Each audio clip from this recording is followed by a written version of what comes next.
Okay, call a meeting of the Town of Wareham Board of Selectmen for February 16th, 2 days after Valentine's Day, 2021. I hope everybody had a happy Valentine's Day. Can we have a roll call, please? Yes, there are 5 selectmen present, as well as Town Administrator Sullivan and Town Council Bowen. Okay, Judy, would you lead us in the Pledge of Allegiance, please? Sure.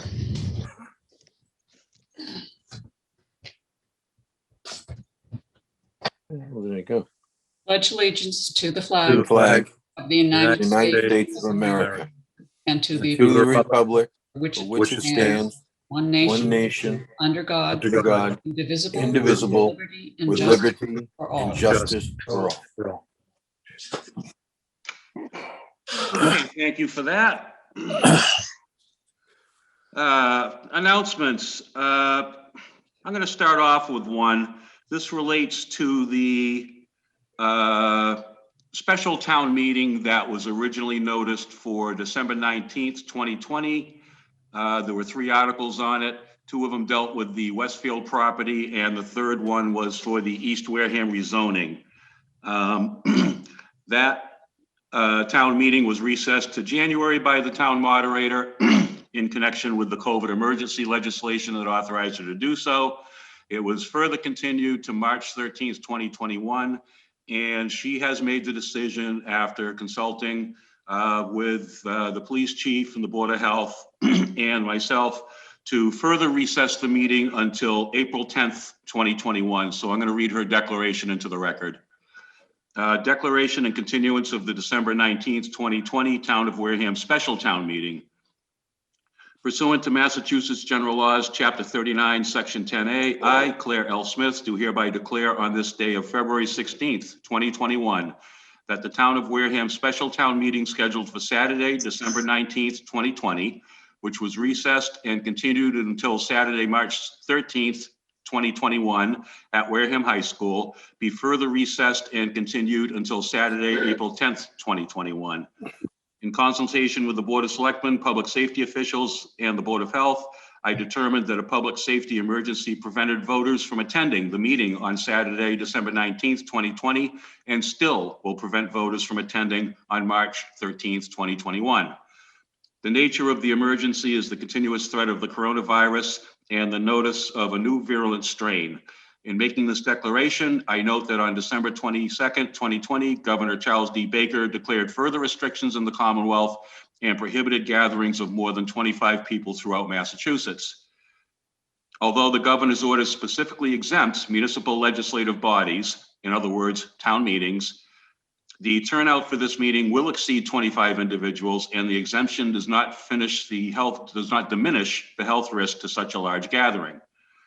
The expectation of a large voter turnout due to the nature of the warrant will put voters at risk. In addition to consulting with the Selectmen, public safety officials, and Board of Health, I have reviewed guidance from the Massachusetts Department of Public Health and U.S. Centers for Disease Control and Prevention. Given the rapid spread of the disease, the present lack of full containment, and the risk to vulnerable populations inherent in public gatherings, I conclude that delaying the special town meeting until it can be safely held is in the best interest of the town and its citizens. Under the statute, I do not have the authority to continue the special town meeting for longer than 30 days, but I do have the authority to issue further continuances. Massachusetts General Laws, Chapter 39, Section 10A mandates that the moderator, quote, shall announce the declaration of recess and continuance as far in advance of the town meeting being continued as possible, close quotes. It is highly unlikely that the COVID-19 emergency will have abated by March 13th, 2021. Therefore, I declare a declaration of continuance until April 10th, 2021 at 12 p.m. noon, when it can be held safely outdoors on the field of Wareham High School due to the expectation of a large number of voters anticipated to be in attendance given the nature of the warrant. This was signed by Claire L. Smith, town moderator, and it's been posted by the town clerk and will be posted out in all of the precincts as well. So that's the change. So it's no longer March 13th, 2021. It's now 4 weeks later, April 10th, 2021. And, you know, I'll be honest, in this environment, who knows whether that's going to remain the date? We just don't know. But for now, we can anticipate that it won't be until at least April. I don't have any further announcements, so I'll go to Alan. Okay, I've sent out notices to everybody about the COVID as far as where you can go and stuff. We have a couple of new information. Walgreens is the first pharmacy in our area over in Fairhaven that has shots available. People started getting them actually last Wednesday. You can contact Walgreens through their website, or you can call the Fairhaven store to try and get an appointment to set up there. You have to wait, I think, 15 minutes outside before your appointment. And of course, they're limited to how many people can come in at a time. The other location is the Plymouth County has set up for all members of Plymouth County, which includes Wareham, obviously. You can get shots at the Marshfield Fairgrounds. Again, you can contact the Plymouth County business office or go up into the website to get scheduled as well. And we also got an announcement a few minutes ago that I received for the AARP of all people. And they have actually have a hotline for AARP, in which you can call them if you're not sure what to do. And they will assist you in Massachusetts for finding a location which has open scheduling for you for help as well. Judy will be explaining something else the town is doing as well in just a few minutes. Thank you. Yep. Let's see, Patrick, any announcements? Nope. Jim? Oh, let Judy go first. Okay, Let Judy go. okay, Judy? The only one that I'm going to have this evening is that the town of Wareham, through the Council on Aging, has the availability to help seniors and people who may not have computer access to set up COVID dates. You can call 508-291-3100, extension 6530, from 8 a.m. until noon, Monday through Friday. The Council on Aging staff will assist you or whoever is helping you out to find a Massachusetts vaccination site with open appointments, as well as sign you up. The service will be available starting tomorrow and will continue as needed. And thank you very much for the Board of Health and the Council on Aging on arranging that. And that's it. Okay, there is one other matter I guess I should mention. You know, after we met last week, and I think this was Thursday or Friday, we found out via South Coast Health Systems that the state was no longer going to be providing them with vaccine, and instead was pushing everybody to go to fairly large sites like Foxborough Stadium. And basically what they did was they took back the vaccine. They took it away from the community hospitals statewide, and now they are sending people, you know, all over the place. After consulting with the other members of the board, and you know, again, we didn't have a meeting, so I had to reach out to them to get what I would call emergency authority to send a letter. Everybody agreed that we needed to protest this decision to the governor and to ask that the vaccine be restored to the community hospitals. In my letter, which should be out to the media fairly soon, I pointed out that Foxborough is 40 miles away. I pointed out that the, yeah, I don't know who's making noise, but you've got to stop. It's Need Mr. everybody Jepson. muted who's, unless until they're recognized. There's a few. Cut it off. There, they got it. They got it. Okay, thank you. You know, the state is talking about opening up a place over in North Dartmouth towards the end of the month. I guess we'll see if that actually does happen, given how everything that once it's announced, it gets delayed. But even so, that's, you know, over 20 miles away for our people to go. This whole buddy system that they've come up with, you know, if you're 82 years old, you shouldn't have to try to go pour through Craigslist to try to find somebody who is just, you know, advertising that, you know, hey, I'll take you there because I can get my buddy shot. Have people jumping the lines. It's just going to delay seniors getting the vaccine. It's going to delay phase 2 getting through completion. And I frankly don't understand what is going on here. And I think the rest of the board shared my feeling in that. So they all unanimously endorsed the idea of sending a letter. So you'll see that soon. You know, look, this is tough. I wouldn't want to be in the governor's position either, trying to dole out limited resources and figure out a fair way to do it. But whatever it is, this isn't it.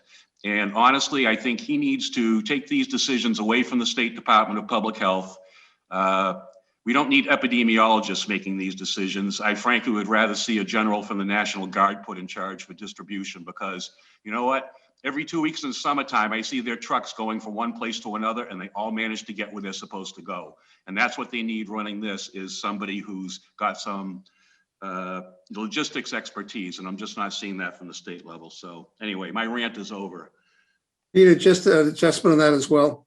Anyone who did get from South Coast Health their first shot, they were scheduled for their second. South Coast Health will have vaccinations available for the second shots only. If you had an appointment past Thursday of last week, unfortunately, they can't fill those. Thank you. You know, I just want to piggyback on what Peter was saying there. I was just kind of like, wow, you know, it's just very inconvenient. And your buddy system, do you have transportation? Do you not have transportation? You're taking care of people who are centrally located in those areas. And other states, I see they're being done at the local pharmacies. Mhm. So I'm perplexed, as you're saying, and I'm a little disappointed. Hopefully in another couple of weeks, they can get things straightened out and roll it out in a more equitable fashion for everybody and make it a little more convenient. That's all. Thank you. Patrick? So on the 26th, they're going to meet about the Johnson & Johnson vaccine. I'm assuming it'll probably get approval like the other one. It'll add at least some stuff to the mix. Now, I know a lot of people are talking about the Johnson & Johnson because it's like 68% effective. Well, just so you know, it was tested on three North and South America and Africa, and it was tested with the virulent strain when it was in Africa. Matter of fact, 90% of the people who took it were the virulent strain. The good news is that it is 100% effective in keeping you from having severe disease and or hospitalization. So, I mean, that's really what you want to see anyway. I mean, let's face it, that's all. We just want to make sure that, you know, if we get sick, we're not going to die. And I think that's on everybody's mind. So I think that'll come into the mix. It's a single shot, not a, and that will maybe, you know, if you think about it, if you take the other two, they have to have double amount. So if they give out 500,000, they can have 1 million to give 500,000 doses. This year, 500,000 is 500,000, 1 million's 1 million. So that probably will be helpful to a lot of people. Maybe pick this thing up a little bit. We can hope. And I do know that there is an eventual plan to distribute it through pharmacies in Massachusetts as well. Yeah. So, well, we'll have to see. I do know that there were 20 legislators and others from Cape Cod who jointly sent a letter to the governor. May have been a little more aggressive than mine was. Look, again, I wouldn't want to be in his position to have 7 million people and try to dole out the vaccine. I just think that the system they had in place was preferable to what they came up with. That theoretically was an improvement. I don't think it's an improvement to ask senior citizens to go to Foxborough unless they're going to a Patriots game too. So we'll leave it at that. Starting up with citizen comments. I'm going to start with Mrs. Slavin. And then after that, I notice we have a lot of people here. Tonight on our agenda, we do have the trash update. Part of what we're going to be doing is voting on the opt-out forms that have been created in response to the concerns that have been raised over the past month. And these opt-outs are going to include people who have other means of disposing of their trash and can show the town that they do have means of disposing of their trash that don't require a town service to do it.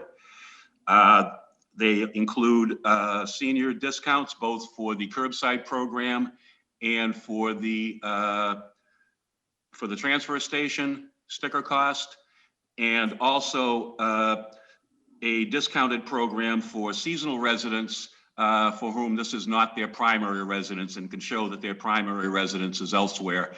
So we'll get into the details more about that, but I'm just hoping that some of the people who I see on the screen you know, this is obviously a topic that I'm guessing a lot of them are interested in. So while we are taking comments on it, understand that, you know, we are mindful of the concerns you've expressed, and we've tried to adjust the program as best we can to take some of those things into account. So I'll start with Mrs. Slavin. For anyone else who wishes to speak to us, use the chat function, identify yourself. It is citizen comments. So our policy is that only residents of the town of Wareham speak during citizens comments. We don't have a provision for people who are not residents of the town of Wareham to speak. So go ahead, identify yourself in the chat function if you wish to speak to us about this or any other topic, and I will recognize you, have the TV station turn on your microphone and your picture, and you can speak. The time in which to speak is limited to 2 minutes per person. And I guess we'll go from there. Mrs. Slavin, we'll start with her. Thank you. I have a question regarding special spring town meeting. I have a document in front of me that has the dates for the annual spring town meeting, but I have nothing to give me dates for the special spring. Is that forthcoming? It will be. We don't need as much time to notice the special, so it hasn't been done yet. Okay, I was just trying to put some time frame as to when articles are due and what I had to work against, what I had to work toward. I know that March 2nd is for the spring annual. Do you think the special spring will be before or after that date? Don't know. That we have to consult with the moderator. Okay, I thank mean, you. typically the spring special that occurs within the annual is you know, that starts at 7:30 the same night as the annual. So, you know, Okay. does that sort of answer your question, or at least tell you you're going to get an answer? I guess I'll just have to wait, because as I say, I'm trying to judge what I have to get done as to whether or not I have time for special spring and spring. Yeah, if you're talking in your role as co-chairman of community preservation, you will have time. I'm also looking for sewer. You should have time there as well, although those will come, of course, through Derek as well. So I would suggest getting a jump and letting him know what's going on, and then you know, we'll go from there. Okay, thank you. Does that answer your questions? Thank you. Okay, going to the chat. I do see Mrs. Morales. Lisa Morales has her hand raised. Earlier today on Facebook, she expressed an intent to sue the town over the trash program. Our board policy is that we do not speak with people who either have active suits or have threatened to sue the town. So, and this is not something that's new.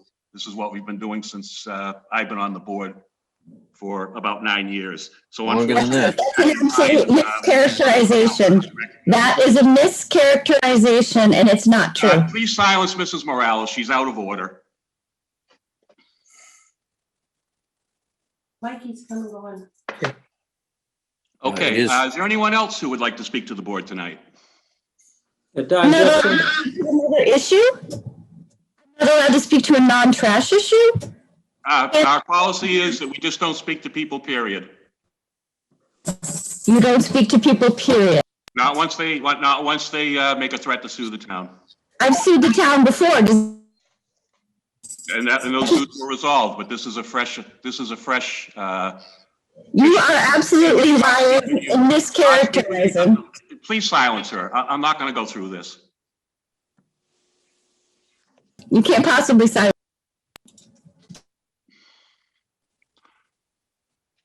You know, I was not aware of that particular policy. Perhaps my comrades will confirm. No, I mean, is it a policy or is it just something that we say? I understand what you're saying. If it has to do with if there is a pending legal suit or a threat of a suit, but if someone wants to address something else, they should be given that privilege. But that's my opinion. I'm one of 5. Well, it's always been that we didn't talk to anyone that was threatening to sue us. We've always done that for the protection of the town. Something could get said, we could say something, whatever that might, be construed differently than we would probably want it to be. And so in order to protect the town, we've always done that. We've never done it any other way that I know of. I'd like Mr. Bowen's opinion. No, you can't have anybody's opinion. Please silence that woman. Why are we continually being interrupted here?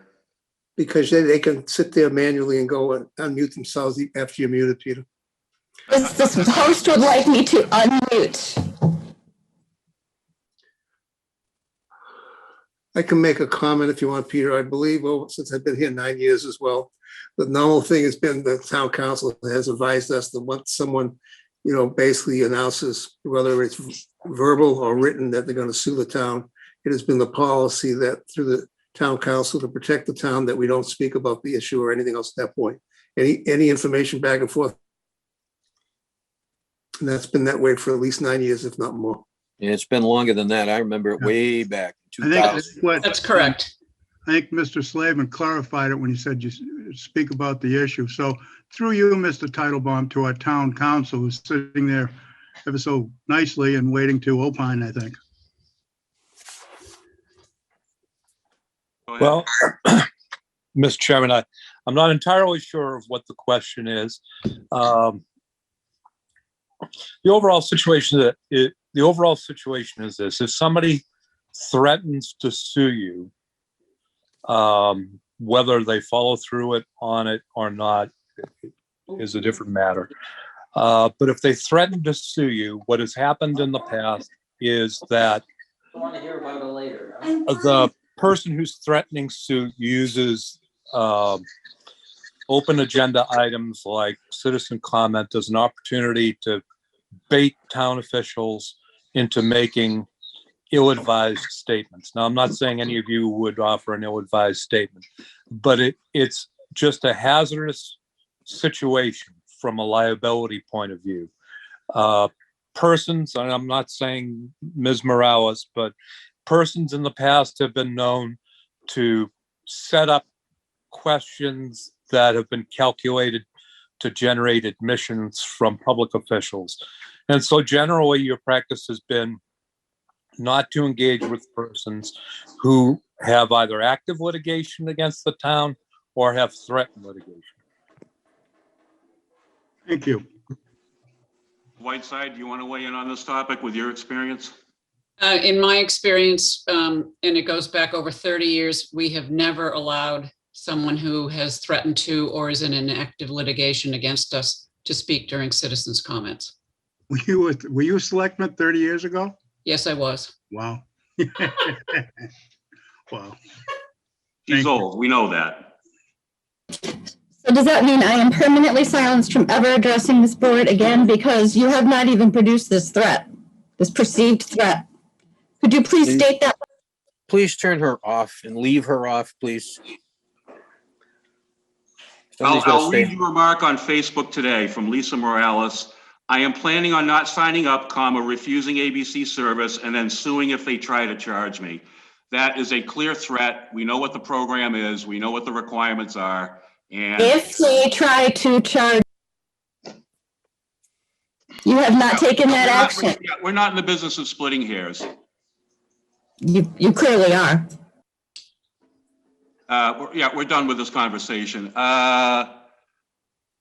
Don Jepson has his hand up. Yeah, Don, please. Yes, I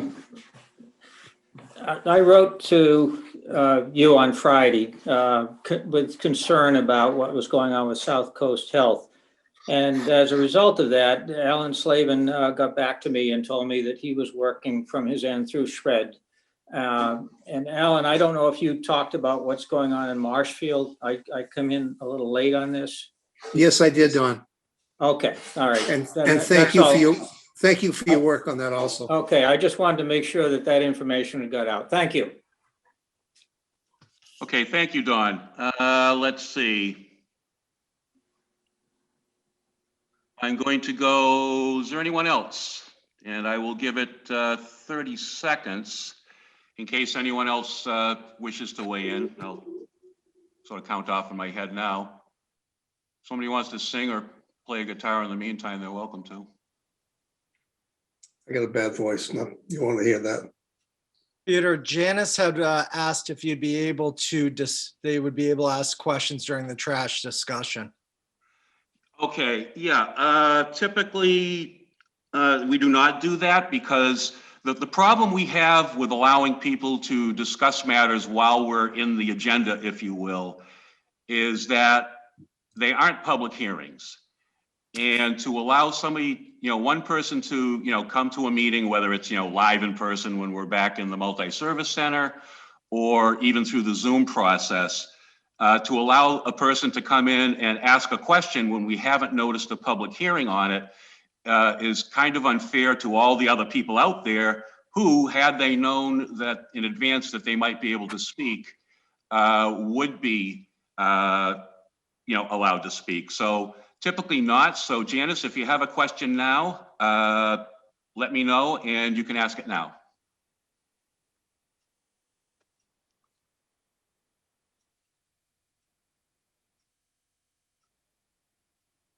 She's got her hand raised. Okay, let's get Janice on so that she can ask her question.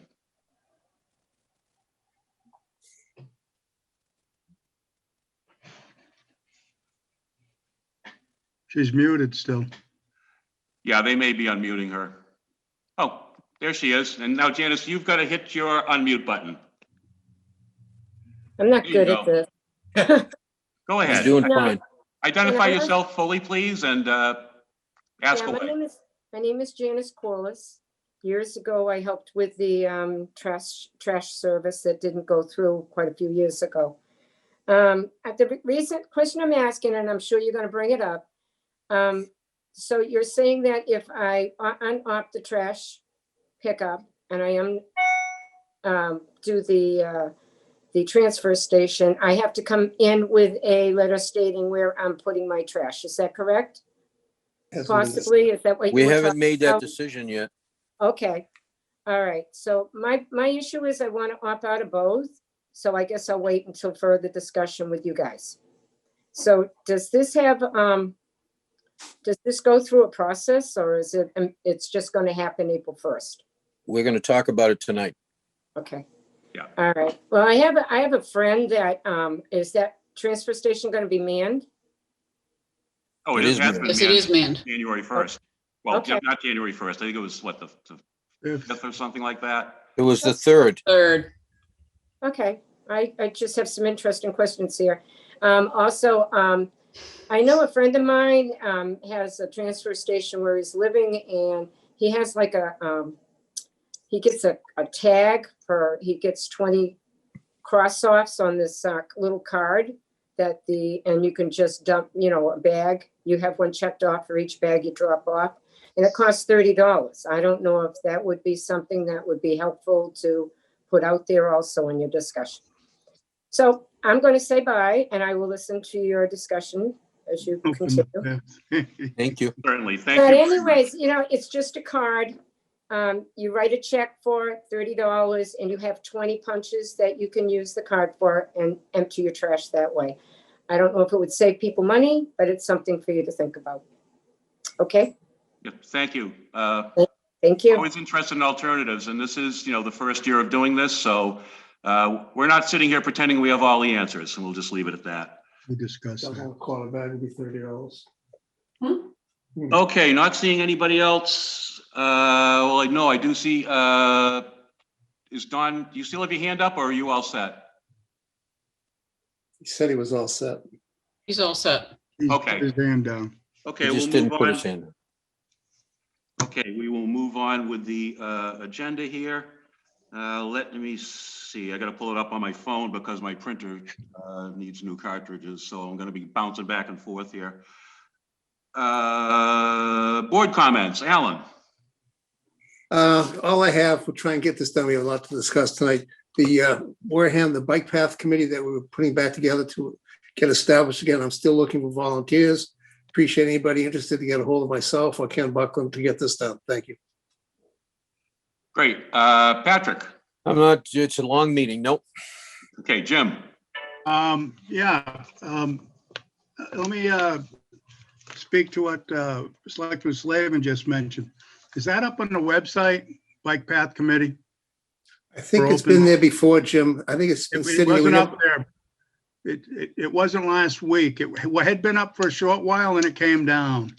All right, I'll speak to Matt Underhill on that. Thank you. Yeah, I'd like to get back to what I think I brought up 3 weeks ago about a process or lack thereof in permitting the, well, not permitting, but entering negotiations for a community host agreement related to marijuana. Mhm. And we were supposed to have it on the agenda a couple weeks ago. And then if we can get that on the agenda for next week, so we actually set up a process that we go through, I would appreciate that. Yeah, I held off on that, Oh, Jim. well, that's okay. So in addition, I went through, did some background work on one of the applicants for last week. And I'm having trouble trying to verify the LLCs that were given to me on a contract, and then also through the addresses that were provided for the meeting as far as their LLC names. So I just wanted to bring that up. I've spoken with Mr. Sullivan about it. And so, you know, I think we need to tighten up the process. Yeah. And we just can't keep kicking it down the road.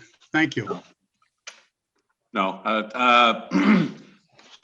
no, you brought up some valid points the last time. It's I know. just, you know, it's been, as you know, yourself, probably as much as any of us, probably more so, it's been all trash all the time. And so hopefully we get past that tonight, make our decisions and move forward with it, and we can get back to. Well, we can discuss it. Yeah. Doesn't mean Mr. Sullivan has to start working on it for us. We can kind of discuss it and give him direction what we'd like to see. Yep, that's fine. I'll make a Mr. note. Chairman, if I may, I just wanted to remind you that we did have a brief discussion with Mr. Buckland about the subject today, and he had some ideas. Yes. In fact, I think it would be wise if we invited him Me to the too. discussion as well. Because he is effectively the point person these people come to when they're initially interested in doing business in Wareham. So I think that would be wise. So let me make a note to myself to do that. Let's see, Judy, comments? The only comment I would have is sort of an announcement. The new program at the Y, giving food out on Tuesdays and Thursdays. I actually saw some of the employees from the Y, I guess, on Depot Street, flagging people down and offering them the food. Yep. It's obvious that the Y has recognized that not everybody can get to the Y for that program. So I just wanted to say that out loud. I didn't see it anyplace in print. They're doing that, Judy, because they're ending up with excess food. You know, 'cause I'm there every day. So the 3 different programs they're running, they do have excess. People have taken full advantage of it. So they're reaching out and moving to other places, trying to do it. Good. It's a great job by the Y. Thank you. Yes. The other thing, I'm glad you brought that up. Brennan McKiernan's started his Monday food meals program, and this involves, I think he's picked out various local restaurants, probably different restaurants, if I had to guess. This past Monday, what he did was he partnered with Charlie's Place and I believe Minkle Catering, and also some people did donate some home cooked meals themselves. If you go to the Wareham Helping Wareham Facebook page, I believe this is going to be a weekly event. And, you know, if you've got the means or you're a good cook, you know, please contribute. This is a very nice program. So thank you very much. Let's see. I don't have any other comments. We do have a couple of applications that have been floating around on the agendas off and on for about the past 6 weeks because Mrs. Whiteside was not happy with the submissions, and I guess since they're back on, she must be happy now. Yes, wasn't just me who wasn't happy. It was Mr. Bowen backed me up on my questions. So we do have a complete application from Starbucks, which is totally in order, and I would move that we approve the application from Starbucks Corporation, DBA Starbucks Coffee, 1 Seth F. Toby Road, Wareham, Mass. For a common victualer's license. Second. Okay, we have a motion to approve by Judy, seconded by Patrick. Any questions from the board? Okay, roll call vote. Alan, Yes. Patrick, Yes. Jim, Yes. Judy, Yes. myself, yes, 500. The second application took some time to get the paperwork straightened out. And again, Mr. Bowen backed me up on all my questions. I move that we approve the application for a change of manager from 99 West LLC, DBA 99 Restaurant and Pub, 40 Rosebrook Place, Wareham. Second. Okay, motion by Judy, seconded by Patrick. Any questions about that one? Okay, seeing none, roll call vote. Alan, Yes. Patrick, Yes. Jim, Yes. Judy, Yes. myself, yes, 500. And Thank both you. of those will require at least 3 of us to sign, please. Yes. Yeah. Yes, Okay, they will. thank you. So they will be in the office, so if over the next couple of days. Yeah, they are there in the office already. Yep. Very good. COVID-19 update. We know the vaccine is not all that available. I would ask if the town administrator has anything to update us on. Yeah, Mr. Chairman, as you know, probably everyone knows, Wareham Week did a good job on reporting it. We are now in yellow due to and rates of confirmed cases. And then last week we were a total of 42 confirmed cases, and we did lose. Maven reported that we did lose 1 person. So we've had 1,266 cases since I believe last March, when track was really being kept, which is a lot of people, but you still understand that's only 6% of the population, right? Of our year-round, not even. So we're be safe. There's still a lot of us that can get it.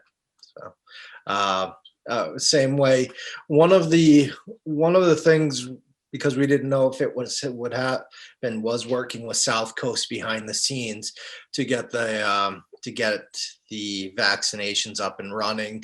We had an alternative location with the town of Wareham if they were unable to go with the Gleason YMCA. So it is very disheartening to see that taken away, because that was a very effective program. They did close to 500 vaccinations, I think, in the short period they were allowed to do it. So it was going to be that was really going to be a tremendous asset for our residents. Thank you. Any questions? Alan? Yeah, just to piggyback on that, they actually had plans starting on Monday between the 3 locations to do 25,000 vaccinations a week. They had already geared up for it. It's really a shame. They had hired extra people, they were training people while we were there, everything else. So it was extremely discouraging. The other thing is there was a mention of the Johnson & Johnson vaccine.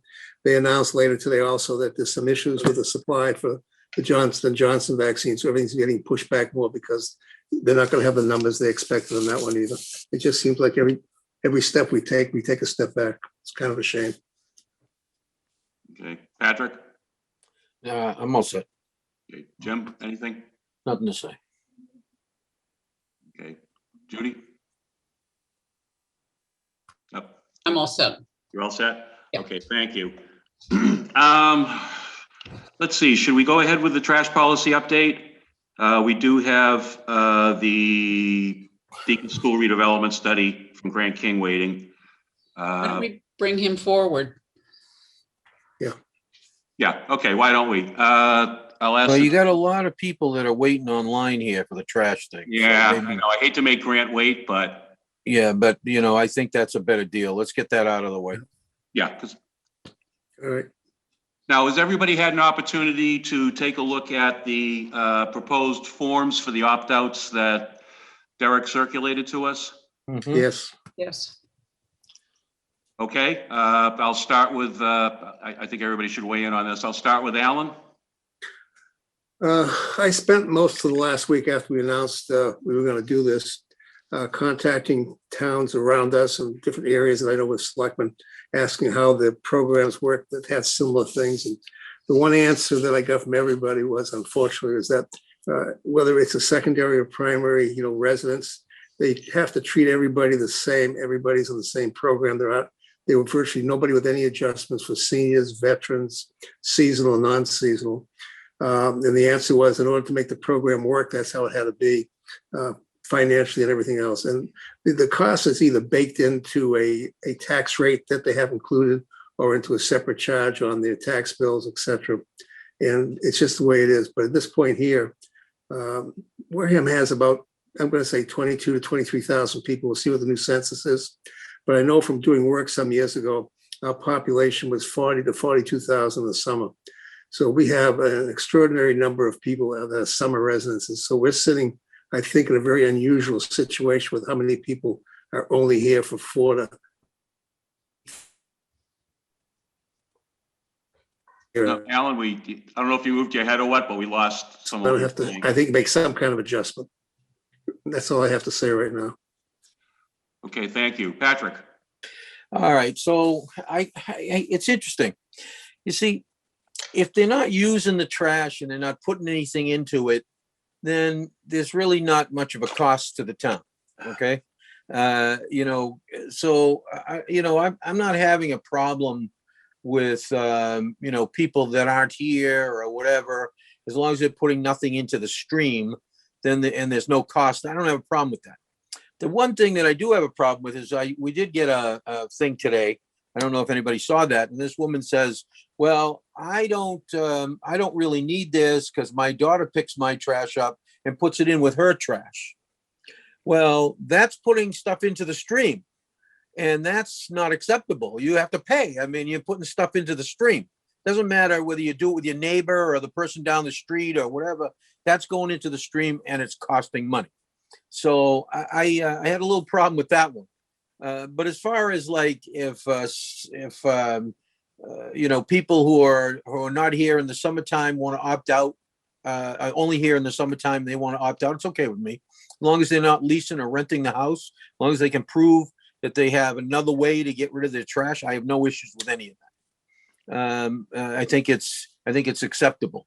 But as far as everybody else is concerned, I want everybody to understand that I hear people out there saying, well, I want to keep my trash guy. I'm going to keep my trash guy. I'm going to keep, well, you're not, because the program will not work. It would collapse if everybody was able to come in here after the bid and pick up trash from everybody else.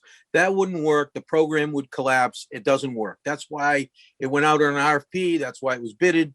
That's why we got the best price that we could get. And, it has to be done that way. So if you're thinking of keeping your trash person and it is an ABC, you're not, because there's a $300 fine for them to come in and pick up your trash. And I don't think they're going to come. Not at $300 a shot. Okay. Because they're not going to make much money that way. And that's just has to be. These are the two things, in my opinion, that have to be. If you're putting trash into the stream, you got to pay for it. If you want to use a hauler, has to be our hauler. It's as simple as that. Now, of course, the exceptions are, we know that commercial is accepted and there's some other things. There's a few other spaces that are accepted, and that's fine with me. But this is going to have to be the way it is. And there's not anything that we can work any other way. The program will fall apart, in my opinion. Okay, thank you. Jim?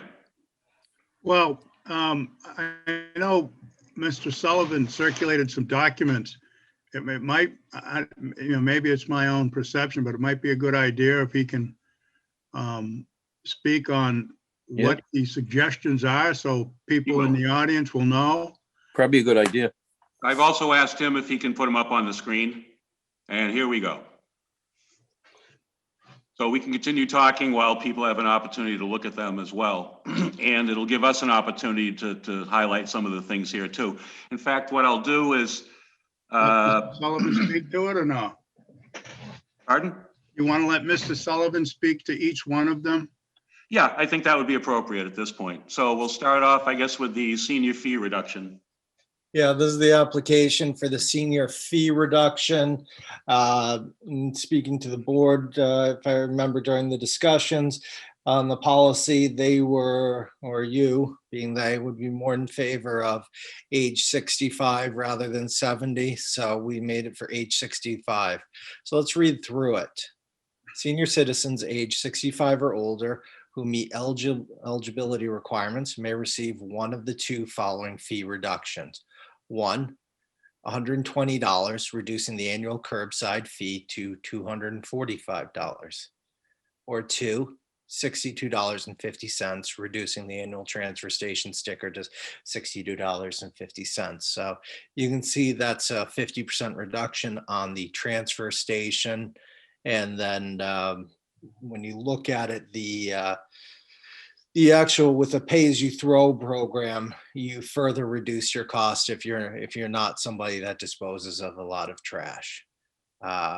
So we pulled these from a couple different communities, and then to be eligible for this fee reduction, the applicant and spouse at the qualifying address must submit documentation of a fixed income that does not exceed $33,320 for one person and $38,080 for two people, along with government issued identification proving age 65 or older.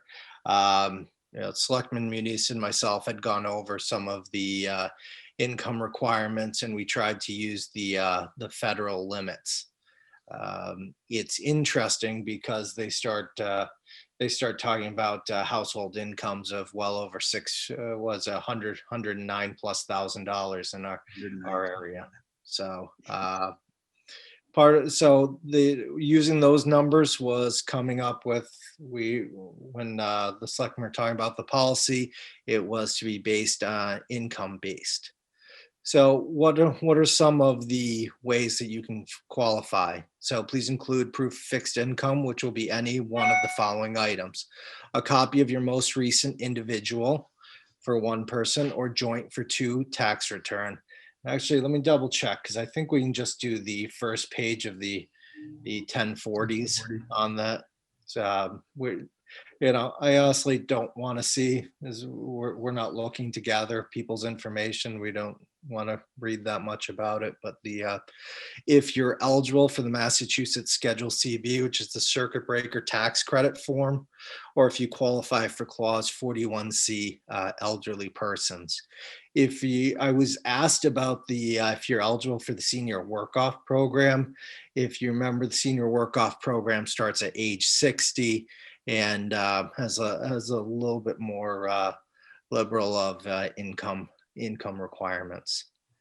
So just looking at it, and actually, if you approve these policies tonight, we will be able to have them online for folks.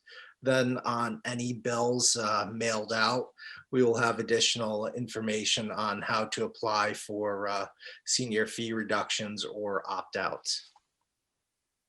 So the rest of it is, pretty name of the applicant, property location, mailing address, account number would be your bill number. Which one are you requesting for? So in other words, what service are you looking for? Requesting fee reduction for curbside services, or are you looking for the transfer station only?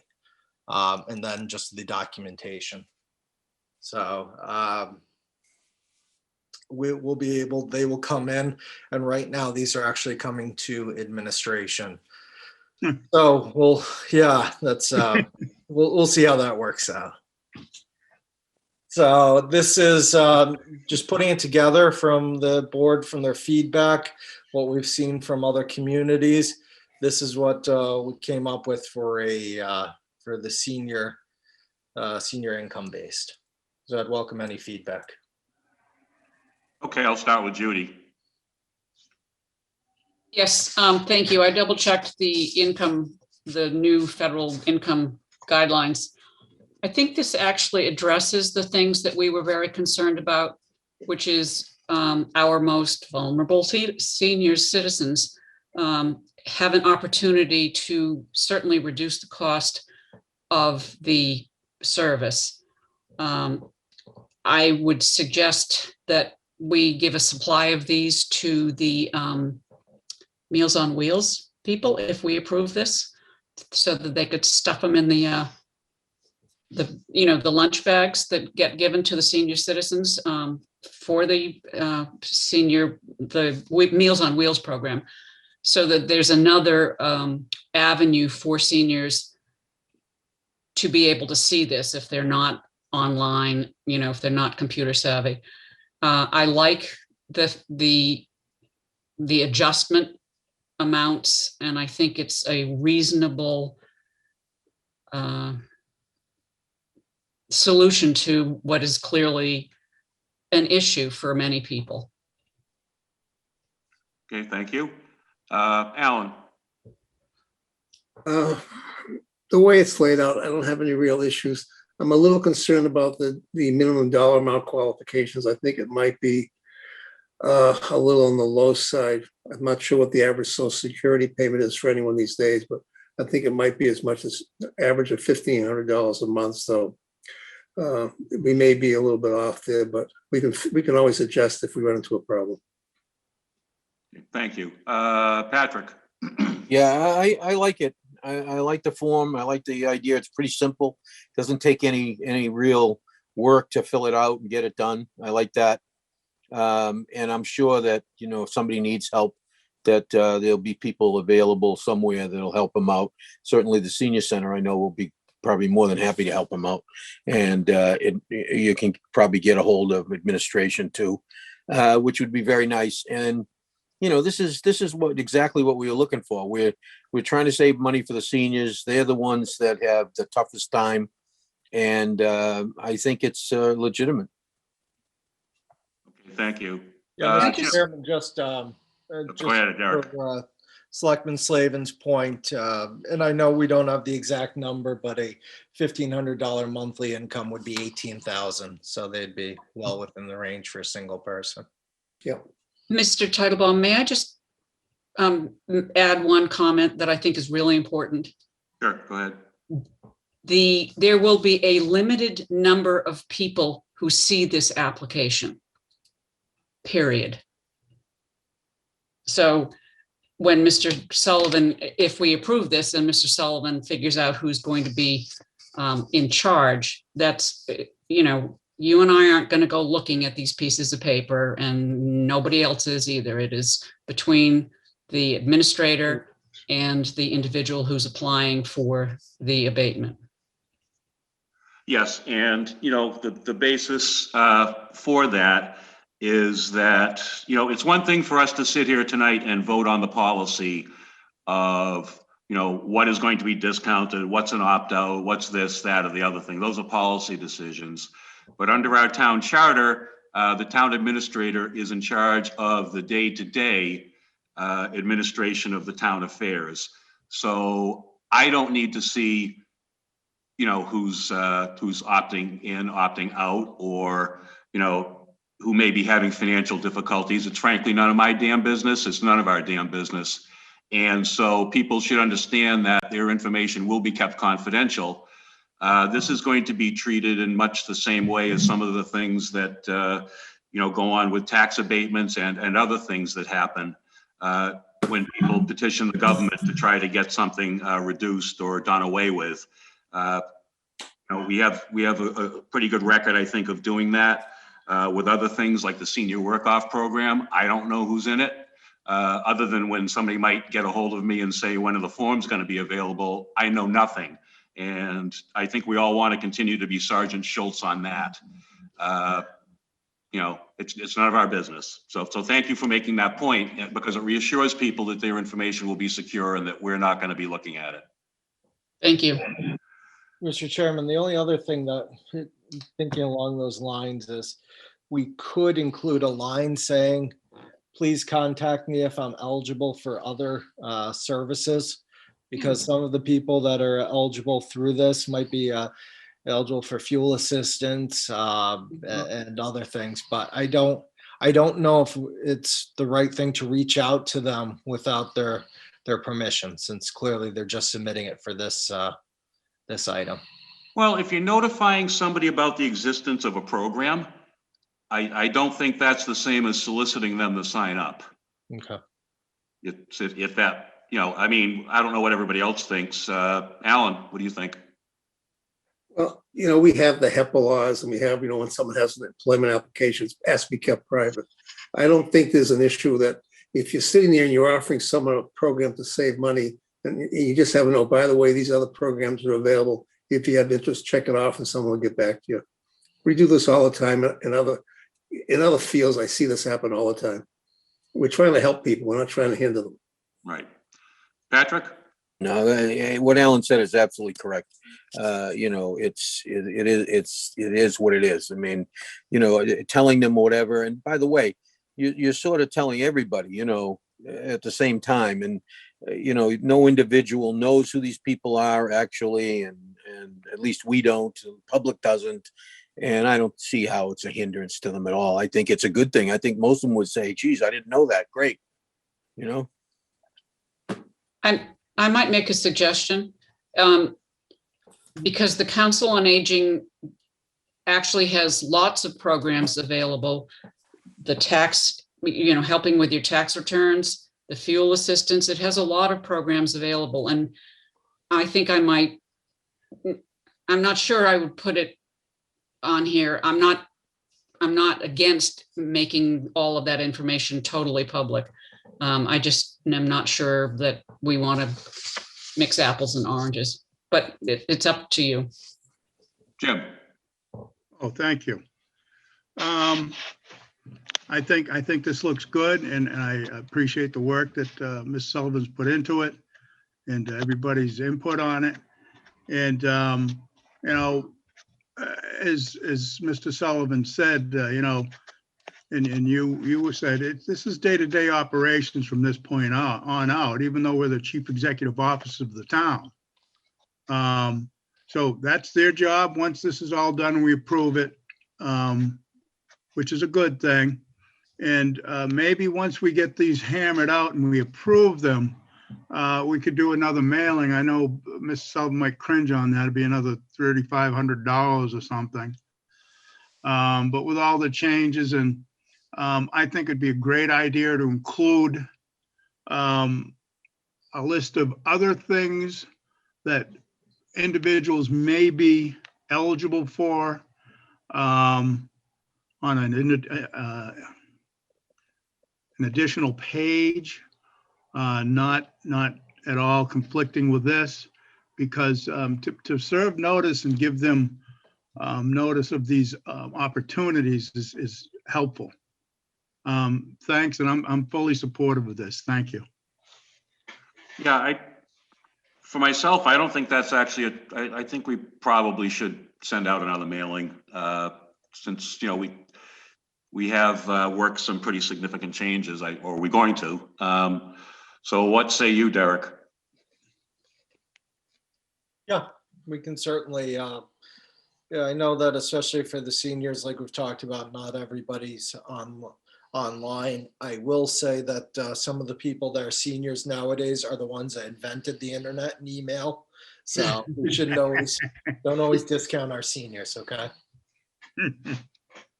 True enough. So, in connection with that, perhaps it would, internally, it would be a good idea to, reach out, for you, Derek, to reach out to the Council on Aging and just get a roster of programs and maybe just put something in there saying, there are other forms of assistance available, whatever language works. But I'd also add, for instance, the Y program. I would list all of the food insecurity programs that we have, as well as the fuel assistance. You're going to have a pretty thick letter here, but okay. It's easy to get it on one piece of paper. Yeah, that's right now, that 3,500 is based on one front to back document. So you have to let me know what you want to do with this. If you want to include the abatement forms, we're probably looking at 2 pages. If you want to list every single thing on there, you're creating a book. So Yeah, you don't want to do that. We can't afford to create a book, and I honestly, the abatement, I think the mailing needs to explain. Sorry, the fee program. reduction. Pardon? Fee reduction, I apologize. Yeah, I mean, I don't know that you put the abatement forms in there. I think really all I would send out is an explanatory letter saying that, you've received the first letter. Now this is the second letter with the updates and the changes. Show people where they can go download and print the form, and perhaps put a phone number on there for the people who don't have that ability, so that we can get the forms out to them. Okay. That would be my suggestion. But, once we vote this, it's day to day, as Selectman Manise said. Yep. Then we're out of it. So, What do you think? You want to move on to the next form, or? Yes, Yeah, please. good idea. yeah, please.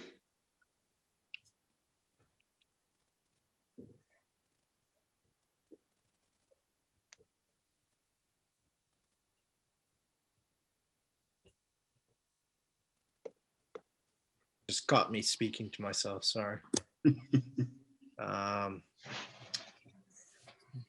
Change this and see if it'll pull up. Can you see the application for opt-out of services by other means? Yes. Yeah. Yes.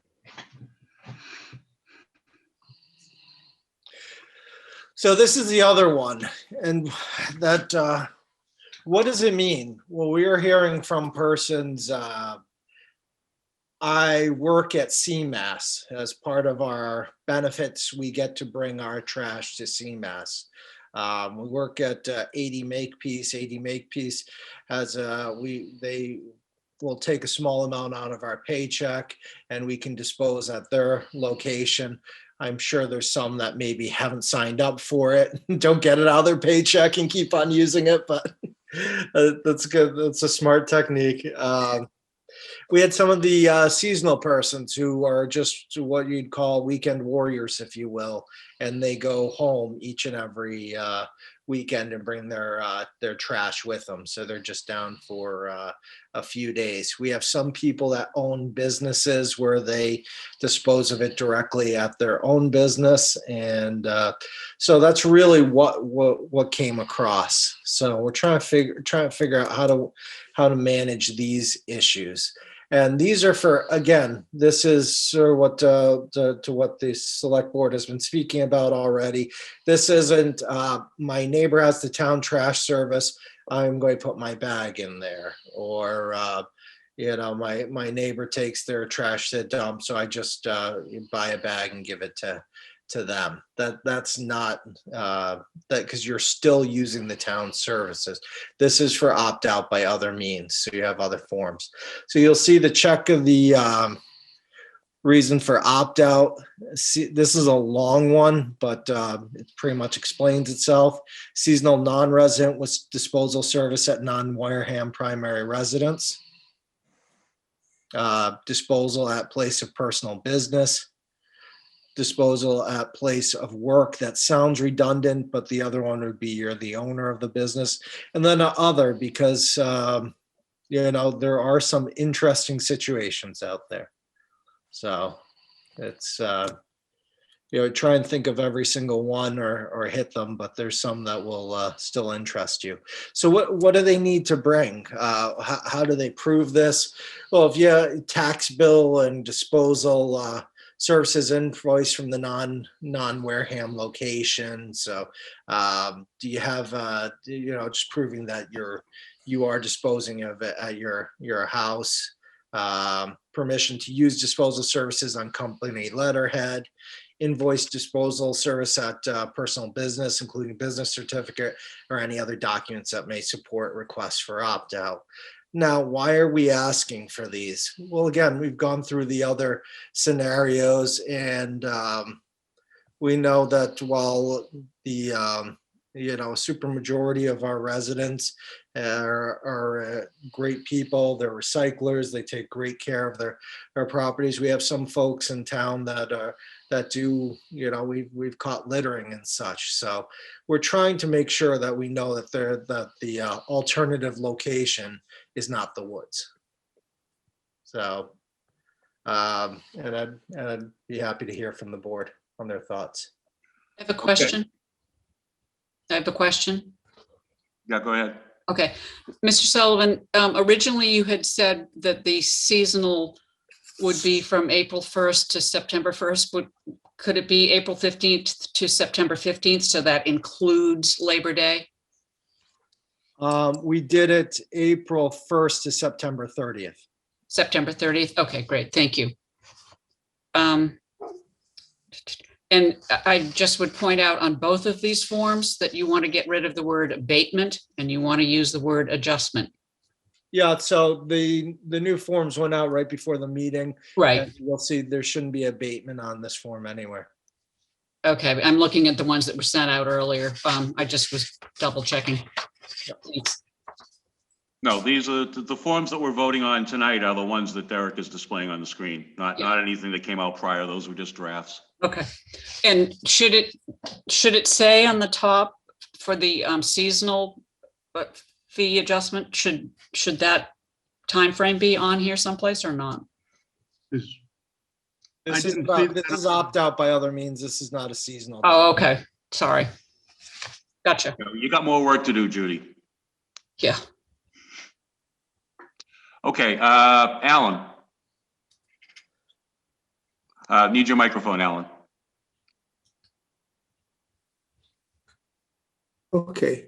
I don't see any real issues with this. It covers all the different areas. We've probably had, I'd say anywhere from 15 to 20 different examples of people having issues, at least, besides the 400 or 500 that we've probably got in the last few weeks. So at this point here, this is simply being able to opt out. It's not an adjustment to reduce the cost or anything else to someone. It's just simply you're either in or you're out. And if you're out, you have to just follow these particular, form and qualify under these rules, and that's it. So at this point here, I'm fine. Okay, thank you. Patrick. Yeah, I like it. I mean, it's a pretty simple down and dirty form. Somebody did ask a question, well, such and such wasn't on there, but that's what others all about. And if you put in an explanation and that works, then it works. They'll make sure that you can opt out. Yeah, Mr. Chairman, sorry, Patrick. That first one is exactly what the person's talking about. So, or seasonal non-resident with disposal. It sounds like they have a non-Wareham primary residence. Maybe they've got a Wareham and then a secondary residence somewhere else. So, well, the important thing is to remember that there's two things we're trying to do here. One, try to get a good, reasonable price for people to get rid of their trash, which, is difficult to do in there's an environment with trash now. And the second thing we're trying to do is make sure that people aren't throwing their stuff in the woods. If you have no place to put it and you're not willing to pay the money, then you're going to have to dump it somewhere. And, we're going to have to get real tough. And I know they plan on getting very, very tough on you dumping trash on the side of the road or putting it in the woods or whatever. There's going to be cameras around and everything else, and they will catch you and they will fine you. So this is the important thing. Here's your chances to do what you need to fit your bill, but please don't take an opt-out if you are going to still have trash. You got to get rid of it your site. The other thing, if you're renting your property, you cannot take opt-out on trash. Remember, you're responsible for the removal of trash in a rented property. That's state health code. You have to be responsible for that trash being removed. So that wouldn't apply either. So that's all I have to say. Thank you. Okay, just to piggyback on that, I know that, a few people have said, well, a family member has a dumpster and, 4 or 5 different households go and use that dumpster to dump. Remember, the bylaw here establishes basically one, trash hauler for the town. Correct. If you're taking your trash and, if the whole family is taking their trash to dad's house and his dumpster out back and dumping it, Your dad is effectively acting as an unlicensed trash hauler in the town of Wareham, regardless of who comes and picks it up, because they're storing trash on the premises. And the other reason that that's bad is, you think about it. Do you want to live next door to a house that has a dumpster out back that gets picked up by whatever dumpster company they have, that has household trash sitting in it from multiple sites all month long? That's going to get pretty gross. I don't think any of us want to live next door to that. You know, I'm already hearing, issues with rats and onset. I don't think we want to, add to that problem. Well, and Peter, you know that they cannot haul a dumpster off a residential property. Only ABC can do this. Remember that. It doesn't matter. Just if you're a residential property, you can't have a dumpster from Joe Jones, whatever. It has to be ABC. Okay, that's as simple as that. Okay. Judy, anything else? Yeah, I just have one question. A lot of people previously to this discussion tonight were saying, well, I'm going to opt out and I'm just going to use my neighbor's barrel. How do you, yes, we know there are going to be scofflaws, but as Patrick has said several times, if you're contributing to the stream, you're contributing to the stream. Whether your next door neighbor is willing to take your trash or not is not the issue. You gotta either prove another way of doing it, or you have to use the service. Yep. Jim.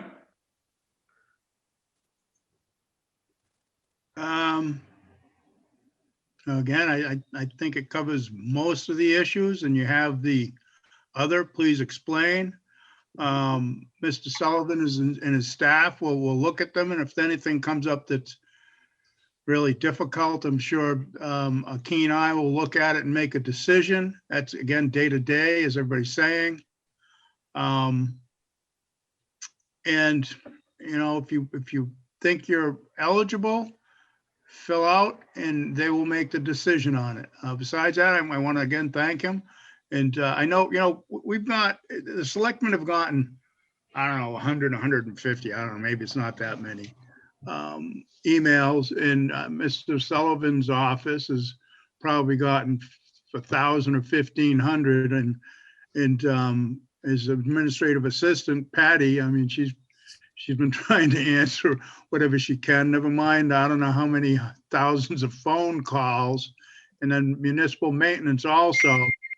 So we've listened, and we try to make the adjustments for the majority of people. We can't take care of every incident, and again, Mr. Sullivan's the town administrator, and that's day to day, and they'll make that decision. I think it's a good. I think it's a very good process in order to try to address these issues. Thank you. Okay, thank you. Anything further on this one before we go to the last? Okay, nothing. Go right ahead, please. Yeah, Mr. Chairman, I don't have the other form up for you. We haven't sent that. This is one we really need to sit down and sort of discuss. I want to, because of the seasonal nature, and then there are other folks, if you will. I was very concerned about the senior and then the opt-out.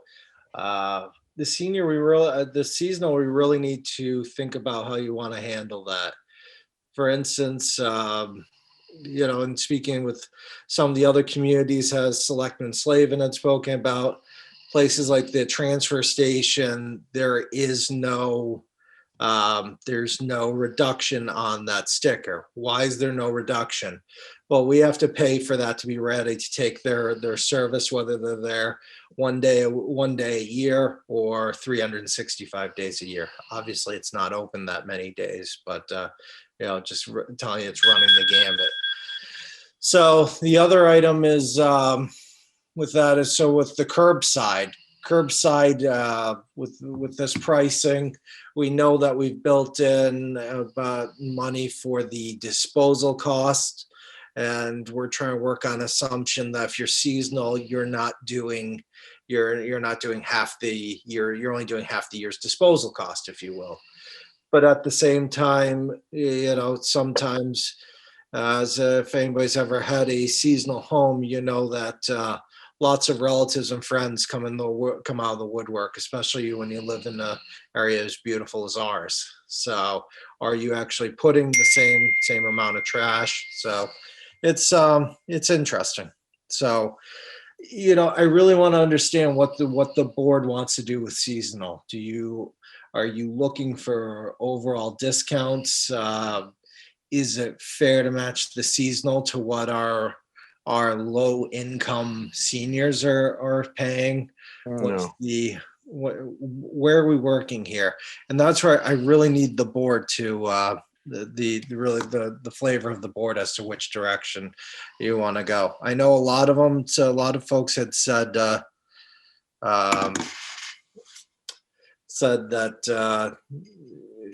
well, this is just what they're interested in doing. So I'm not in favor of any seasonal discounts. I think what we do is they either opt out completely, or they, if they're going to have it, then we should only discount it based on how much time they're here. So if they have 3 months of service, then they pay for 3 months of service. Yeah, I mean, Go ahead. I think there's two different things going on here. One is, how do you handle summer people who would wish to have curbside service, but, bring up the fact that they shouldn't be paying all year long. The second is the transfer station people, and, whether there's a discount availability for them as well. So it's, I think it's probably fair to do somewhat of a discount for the seasonals for curbside. For the transfer station, I'm actually a little less inclined for that. Just because, as we've said, the cost of the sticker pays for us to keep the station open. It pays for the salaries of the workers. It pays for the equipment, and so on and so forth. So the discount that seasonal people would receive from the transfer station is already reflected in the fact that they're not here disposing of the blue bags and not paying for them for half a year or 9 months or whatever amount of time it is. So that's kind of how I look at it for the transfer station. But I do think for seasonal curbside, I could see dropping it down by, giving them a 30-something% discount. The other thing we need to remember here is a lot of the people who say they're here seasonally, maybe they're only here seasonally, but some of these places are occupied all year round. And so how are we going to differentiate between the person that rents out their house 8 months out of the year and then uses it before in the summer? So, well, we have a good feel on what the rental program is, because we inspect those every year, so they can cross match that pretty easy, Peter. So that shouldn't be a problem. But I as far as curbside goes, curbside for a seasonal is going to be very difficult, because how do they put the barrels out? They're going to leave them out all week? That's not a good idea. Well, you know what I'm saying? Well, I think there's two different seasonal people, if you think about it. Everybody is probably thinking the seasonal where the person's down for the weekend and gone, aka Right. The weekend warrior. The weekend warrior goes to the transfer station. That's one of the reasons we've talked about, but we can't, and that's part of this. You need to change the time frame. If you remember, it was Benson Brook that had the Sunday times for when both transfer stations were open. Why did we not change it? Well, frankly, we just got that the approval to run it, to go through the lease, and we had to change over DEP in our name. You don't want a major modification right at the beginning. So I think we'd have to negotiate with this between some of the employees, DEP, and potentially the community that it's in, for it to change those dates. But if you look at it, you'd probably be looking at a Thursday through Monday program, which I think would help with the for the transfer station, which would help with some of the seasonals that are the weekend people. The other people, I mean, you've got Curbside right now, at least 279 that were already set up with ABC as seasonal Curbside. So those are people that come down.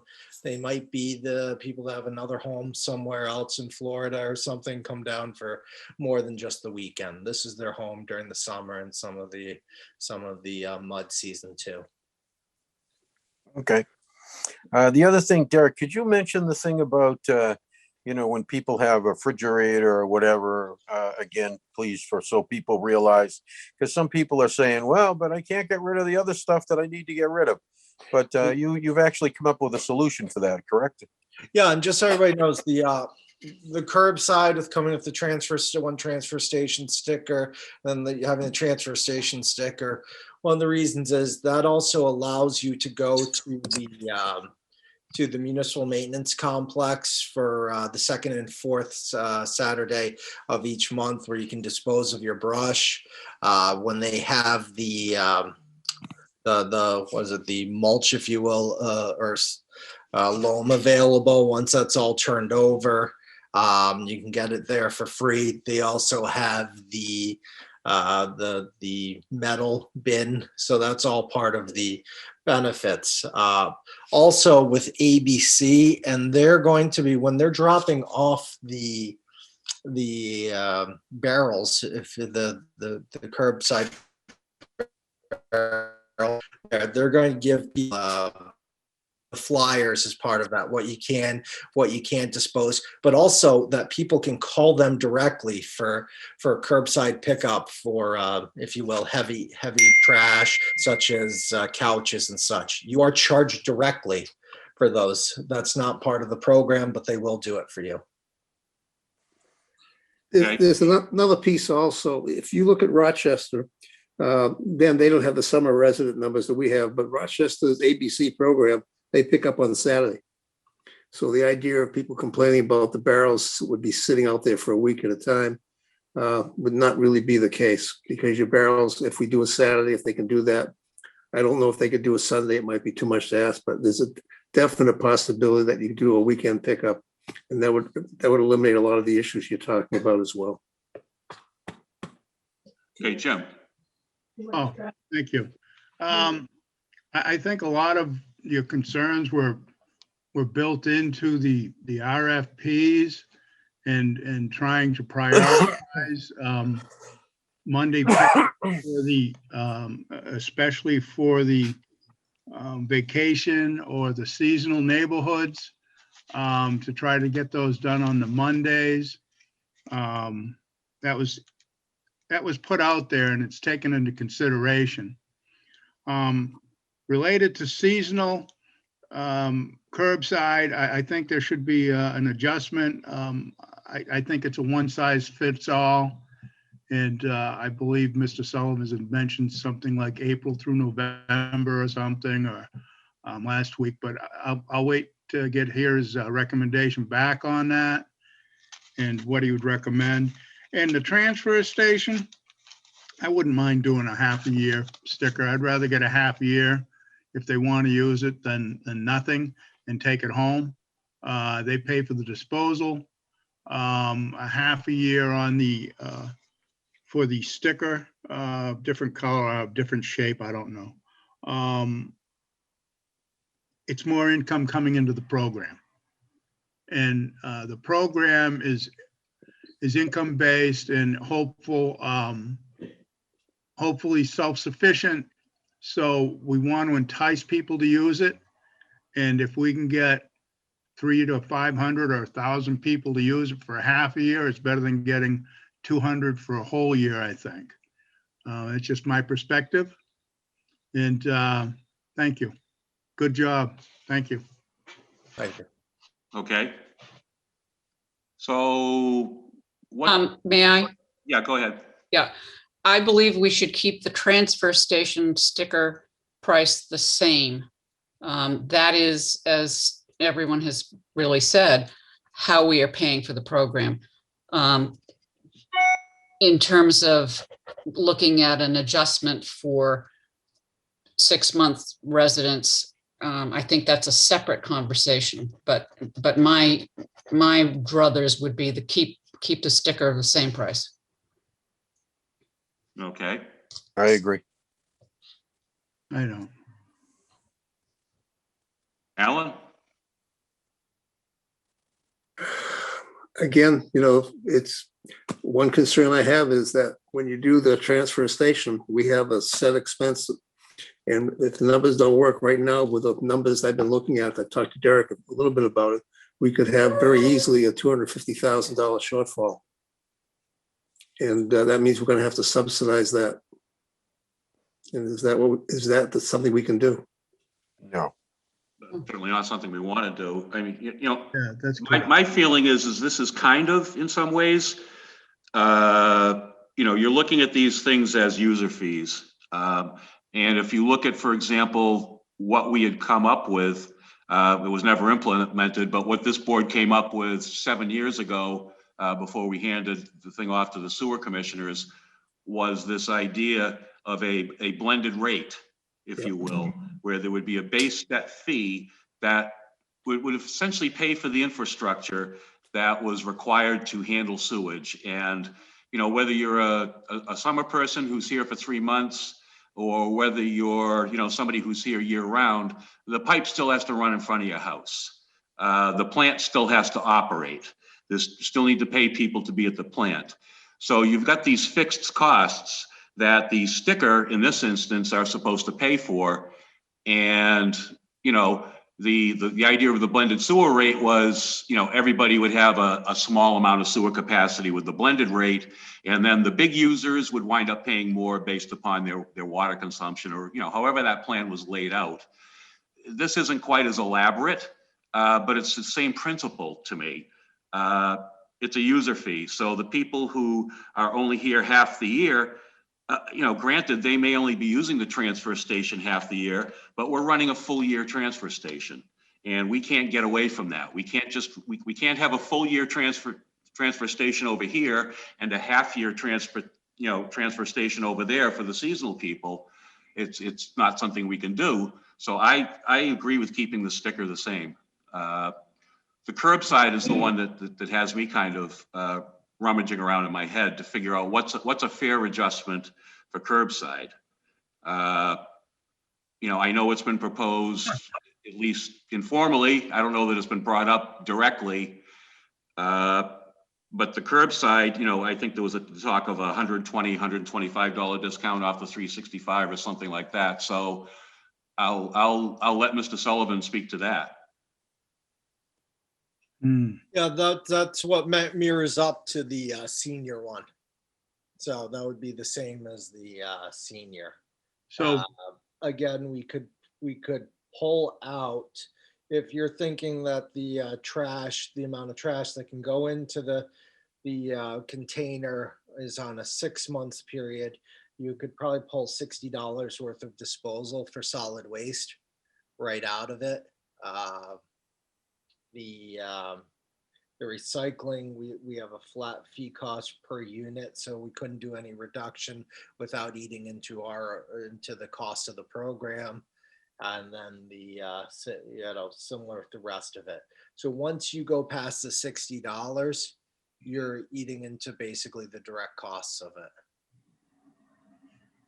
Okay. and that's the same argument of what you're saying about the cost of operation related to the transfer station, because now you're looking to get into operational costs, I believe. So that has to be paid for. Then you add the cost of the trash into it. Yeah. Now we've tried to have a lower cost for seasonal from the what do you call it? The hauler, but they're running that truck as well. And they're going past those houses, they're driving through it too. So it's, just understand anything below that is a cost of the operation. And we're still trying to see if we would get an additional smaller seasonal discount, which we would obviously just push right towards the seasonal residents. But as of right now, the 305 And I understand that's, if somebody's in town for 8 weeks, that's probably pretty, that's a higher cost for them. They were paying, I think some of them $20 a week. They were saying that would have gone up, obviously, with the new cost to dispose, since they weren't doing it at the old rate. But they were probably looking at maybe $100 a month. So Well, so, Go ahead. all right, so let's, can we all agree on the forms, the two forms right now? Can we all agree on that? Ready to vote, yeah. Make a Okay. motion. I make a motion that we approve the two forms. I'll Second, second that. he seconded. Third. Fourth. All right, Jim. Wait, do I even have to take a vote at this point? Is there anything further to be said about the forms? No. Okay, roll call vote on the motion by Patrick and seconded by, I'll give it to Jim because he's been the trash meister on this. Fine. It's all yours, Jim. Roll call vote, Alan, Yes. Patrick, Yes. Jim. Yes. Turn on your mic, Yes. Judy. Thank you. Myself, yes, 500. What? Now let's discuss the seasonal thing. My opinion on the seasonal is, all right, so if they decide to have curbside, or if they decide to have have whatever and to participate in the program, then they're just like everybody else. We just make them like everybody else. They pay whatever it is and that's it. If they decide to opt out, then there's no issue at all. So. My that's comment as far as the transfer station is, it's really simple. The transfer station is a two-part operation. We've already really Yep. discussed it. One part is running the transfer station. Whether we have one customer a week or 1,000 customers a week, that fixed cost of running that transfer station stays the same. So there is no savings to us at all, or to anyone as far as that goes, just the way it is. Where the difference comes in is the bags. If someone's using it, they pay the bags, which covers our tipping fee, because it is a two-part process. So to have any savings, as far as, the transfer station doesn't make sense. I mean, we have, the sewer. If you have sewer going by your house, if you're there 1 day a year or 365 days a year, you pay the same EDU because the cost of running the operation is there and has to be covered. So I think the question really is, do we do any adjustment for the curbside pickup? I think that's the question we have to answer. Yeah, frankly, I'm with Alan on that, and I don't have a problem mirroring a confirmed summer person, with the senior discount that we've just discussed for the curbside. But keeping the transfer fee. Yeah, I agree with Alan on that.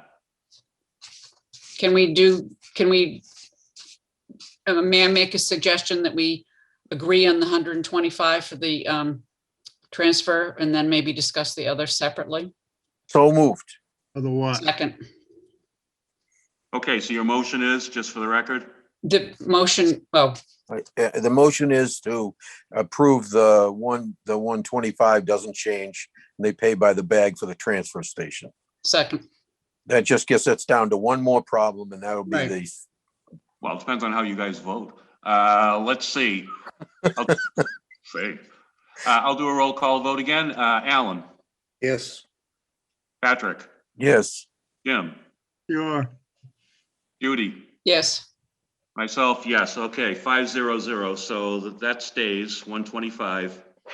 Now, seasonal curbside discount. Do we want to have more discussion about that? Derek's gonna have to come up with this. This is an issue of money, of if it's gonna work for the program or it isn't, and it's really up to Derek to come up with this. Get back to us next week, maybe?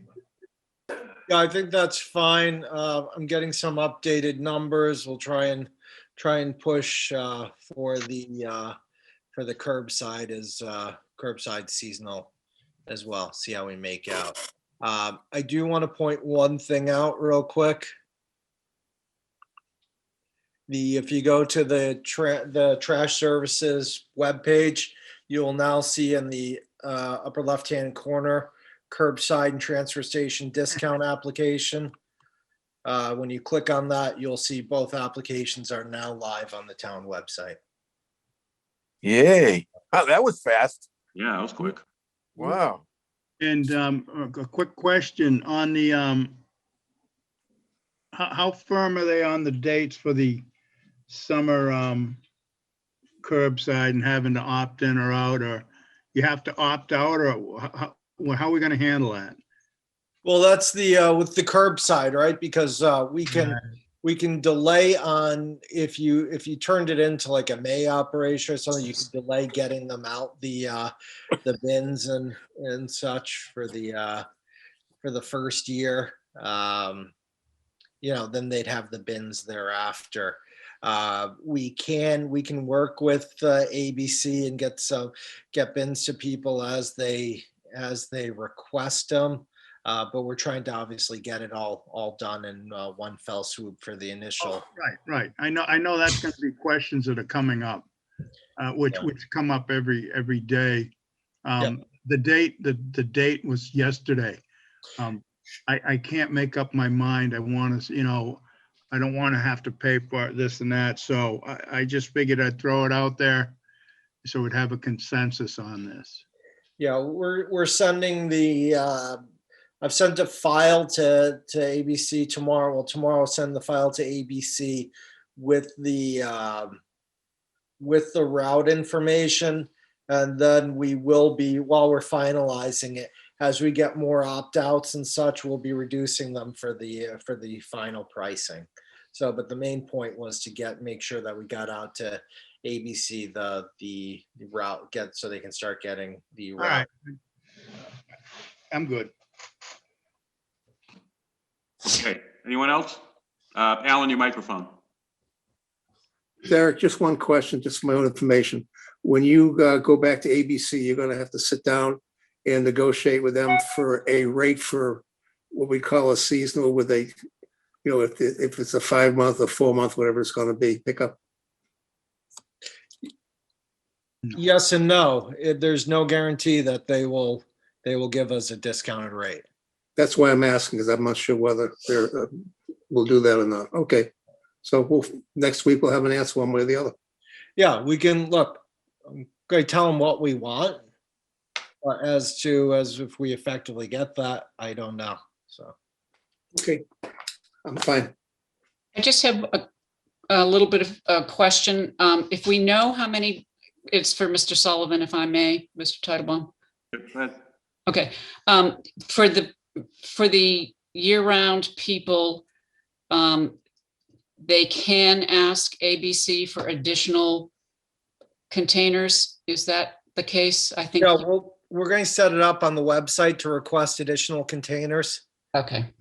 We're also, just so you know, by doing that, we're probably going to try and store a couple hundred containers at the municipal maintenance complex, just to have easy quick drop-offs as well.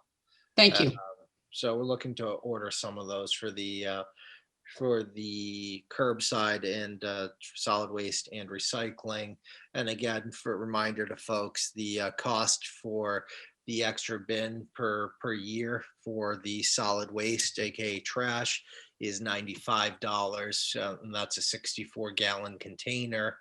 And then for an extra recycling bin, that's 96 gallons. That's $105. Is that on the website, Mr. Sullivan? No, we'll get that up there. Okay, thank you. And just so everybody understands, those are for extra, if Right. you were requesting extra. Okay, anything else before we move on down the agenda here?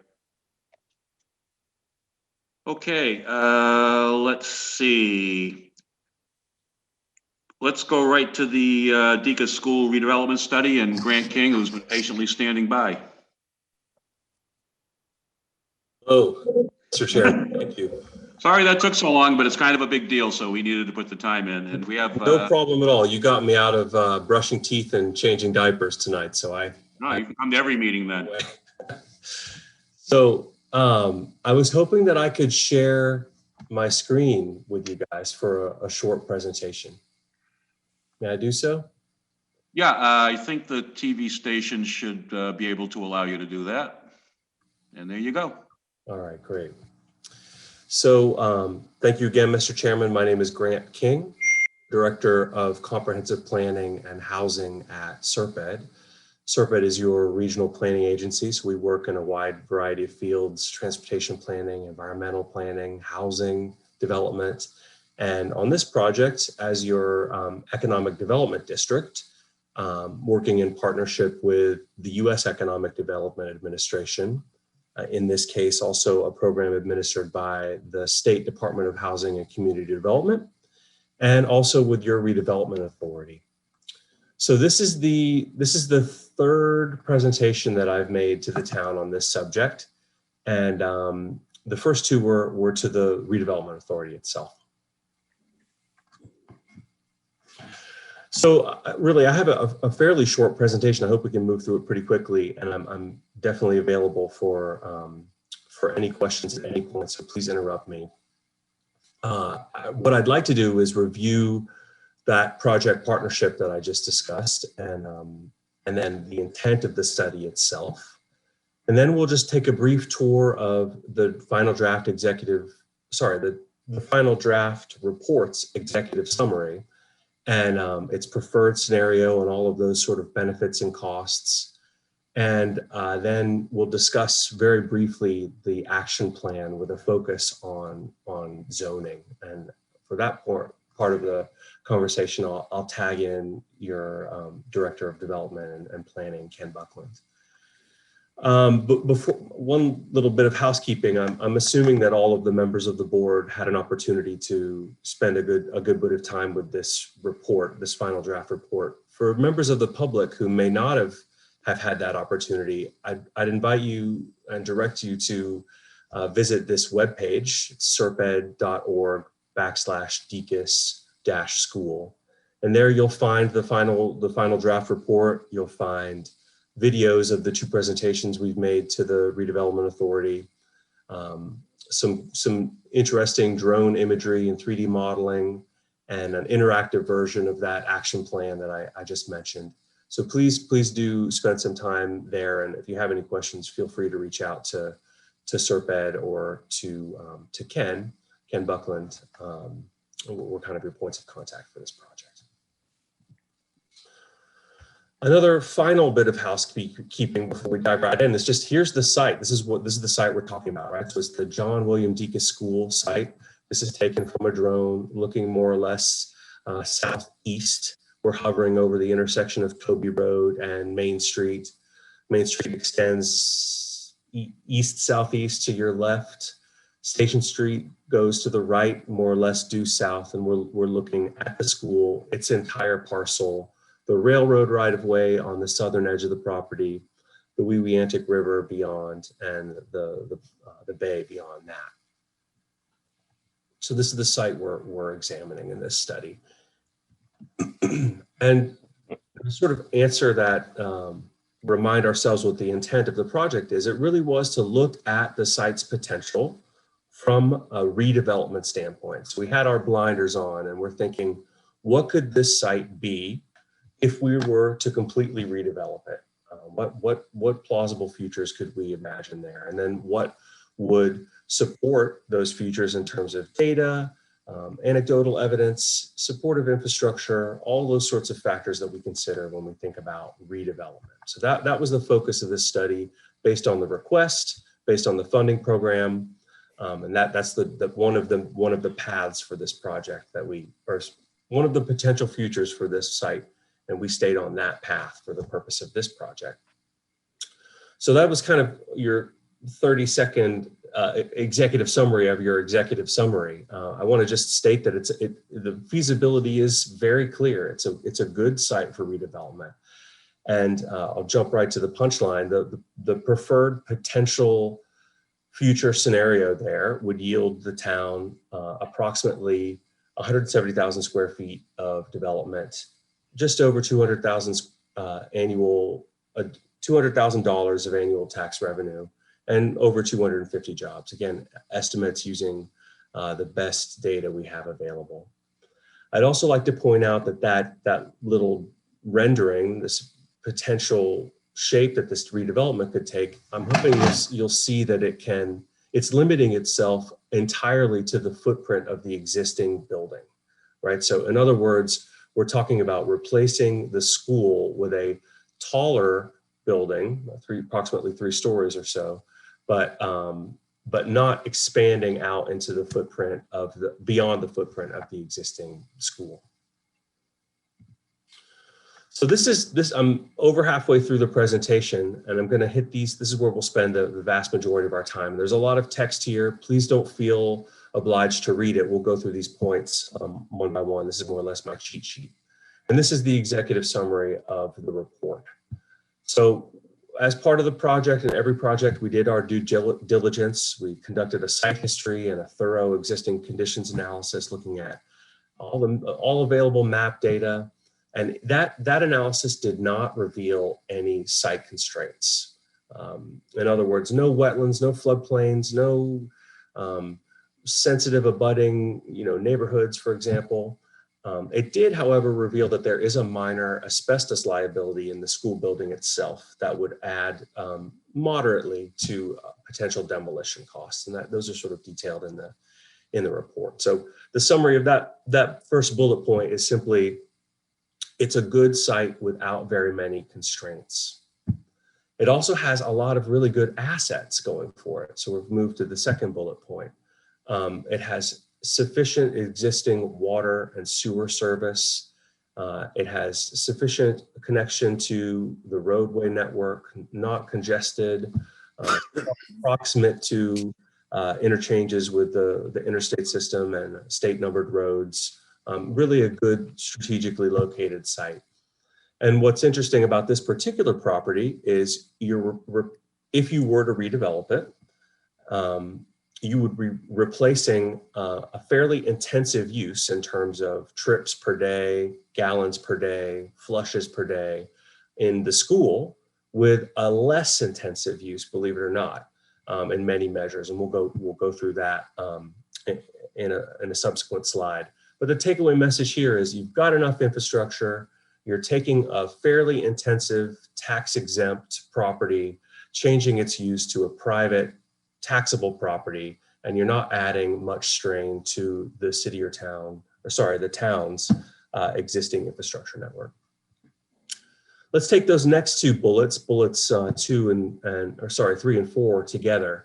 Really, we also did a thorough literature review, looking at all of your larger policy goals at the town level, looking at federal policy goals, because it's just outside of a federal opportunity zone, which is one of those tax structured zones to encourage economic development and community development in areas with a certain measures of distress. We also looked at your economic development strategy or economic development plan and really found evidence to support various demands for space in different types of industries, healthcare, office and research and development, and sort of workforce development. And all of this to say that the data really points to a good case for redevelopment, and redevelopment that takes the shape of an office or a lab space that's one of several scenarios. Now I'm in the 5th bullet point. Even though we, working with the Redevelopment Authority, chose this, based on that data that I just cited in the literature review, chose office and research and development as the preferred alternative, there were several other options considered. Healthcare, I just mentioned, just sort of basic office space without the lab research and development twist.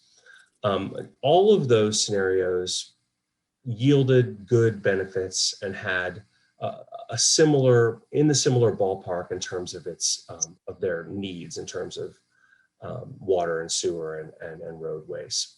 So we found a preferred alternative. We'll talk about that in detail, but there were other options that were also net benefits to the town. The last point I'd like to hit is, I know, when you're making a decision about, a property of interest, there's always debate and there's always multiple balls in the air, multiple choices you can make for that property. I guess the takeaway message here is the Deacon School site is large and it has enough land to accommodate everything envisioned in the report, in addition to other options.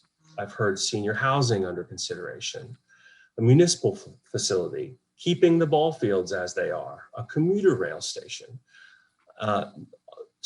All of those things can take place, or one or more of those things can take place alongside the economic development scenario that we envision here. So the two, choosing economic development for this site is not mutually exclusive with senior housing also on the site. So almost done, a couple more slides. So that preferred alternative, how did we get to that and how did we shape it? Basically, we, again, basing our decisions on what industries we should look at from your economic development strategy, we looked at area regional developments in those industries. Developments from Marion, from nearby in Wareham, from Dartmouth, and from Attleboro. And we basically measured those example developments. This one is a research and development office facility in Attleboro. And we said, we basically conducted this kind of experiment.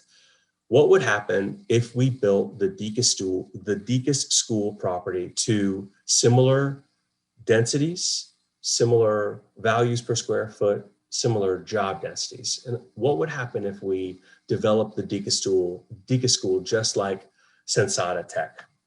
And that's where we got these numbers. So 170,000 square feet again, just over $200,000 of annual tax revenue and over 250,000 jobs. That's using the same proportions and values from a like property that we chose with the Redevelopment Authority and with Ken, and sort of imagined it on the Deacon School site. We did that for other developments too, and those are described in the report. This is just another image of that, that preferred alternative. This time we're looking north. You can see the large scale development of the Wareham Crossing area north of Main Street there. Just another view of what this could look like and its relative scale compared to its surrounding built environment. Second to last slide. I told you that we're replacing on a fairly intensive existing use with one that's comparable or in many ways less intensive. And that's what I'm showing you here. So the top graph in the dark green, you see our preferred alternative and how it relates in terms of trips generated per day with all the other scenarios that we explored and the Deacon School. So you can see here, hopefully you can see my mouse move.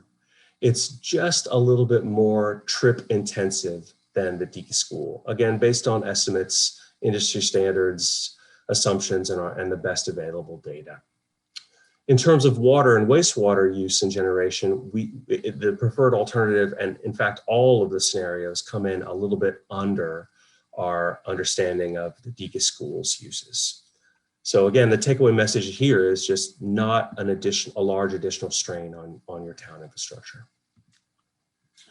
And then finally, we created a draft action plan. I know I presented this to many of you at the Redevelopment Authority. We've turned it into an interactive chart and graph that I can show you in a moment. But basically the four main steps that we need to consider if the town chooses to move forward with redeveloping the property would be first to rezone the site to allow economic development there. It's currently zoned residential. Then we recommend that you transfer ownership to the Redevelopment Authority, because they are a more nimble, more robust development arm. Then we would develop an incentive program based on interactions with the private sector through a request for interest or a request for response that we've already drafted a couple versions of. And then various physical preparations for the site for redevelopment. So I hope I don't get too fancy here. I'm going to click on this link.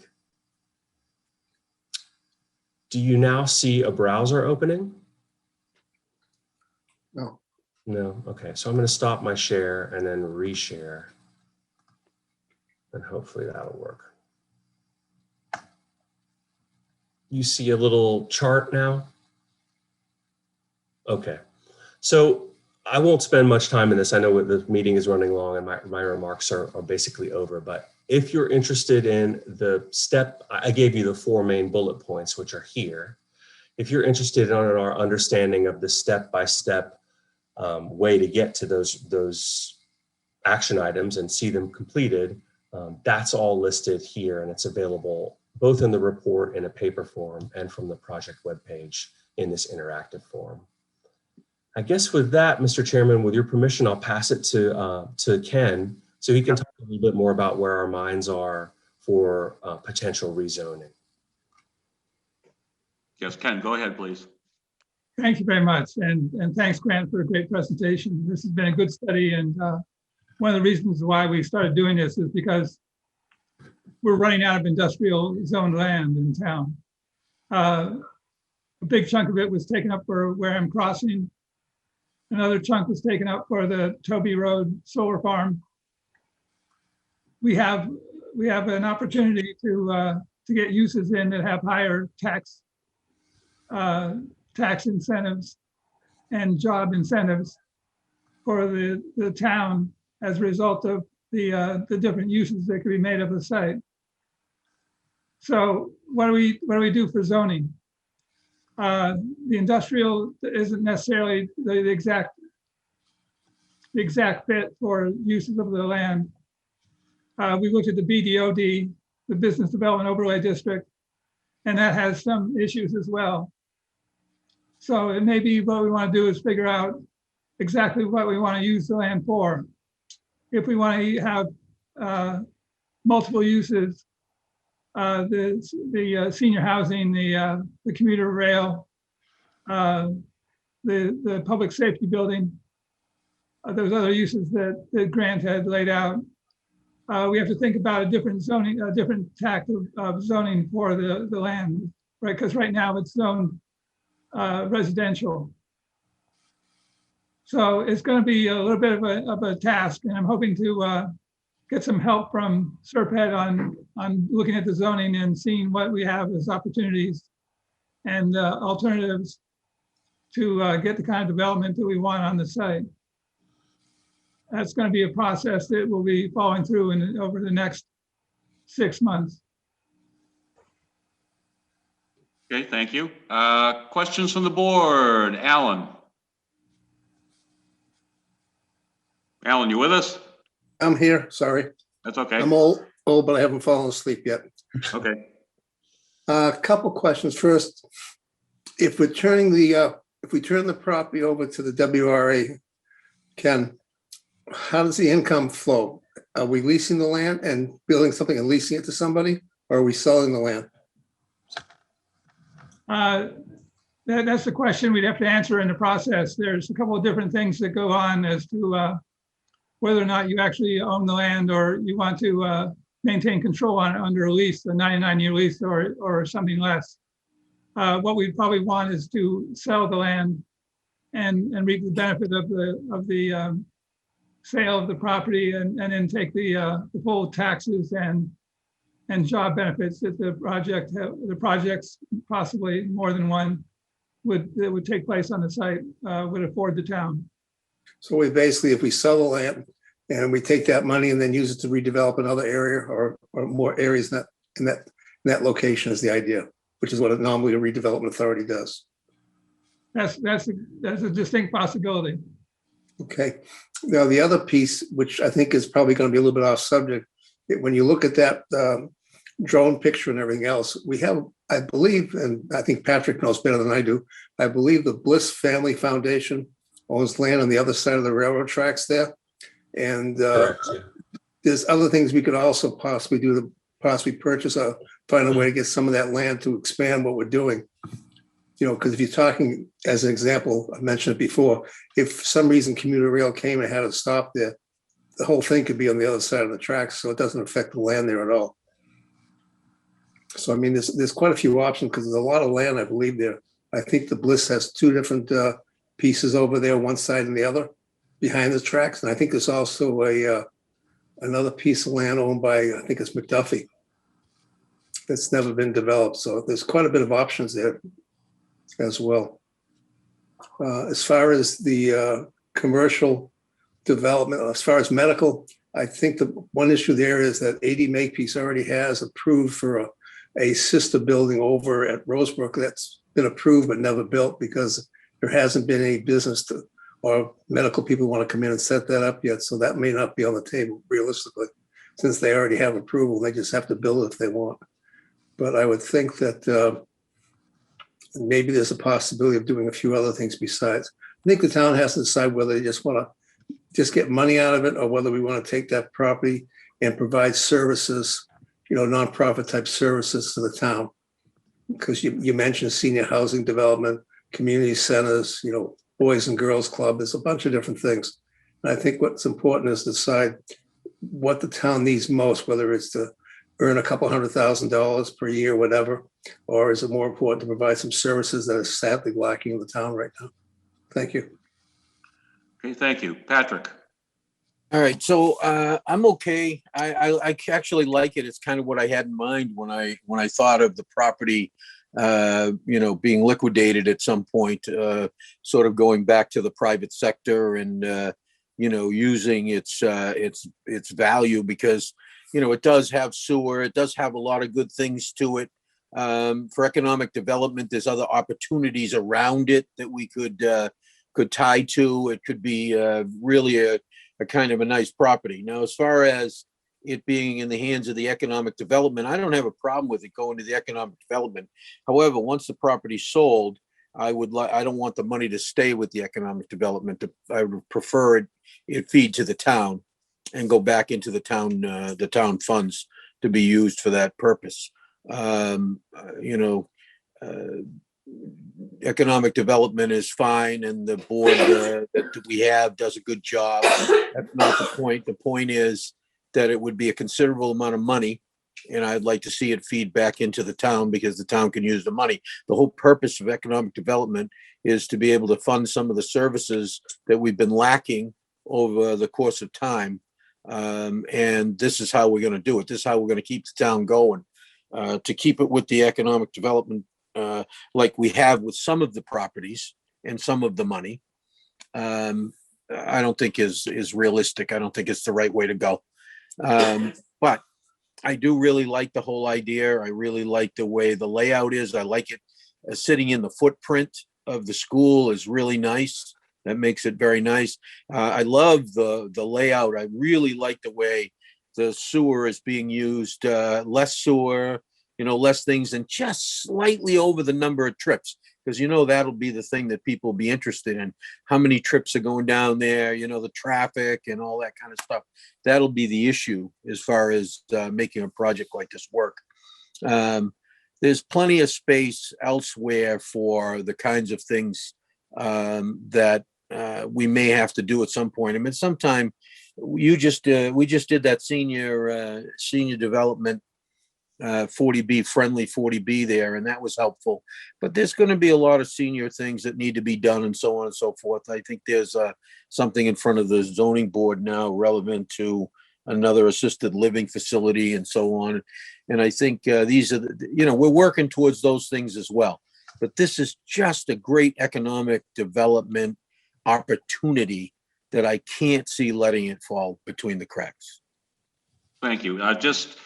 From my perspective, maybe shifting hats a little bit here onto the redevelopment authority, I can certainly understand that this is not the same as the Littleton Drive project. Correct. That was a piece of land that did not have the same commercial value. In fact, nobody did a darn thing with it for 40 something years.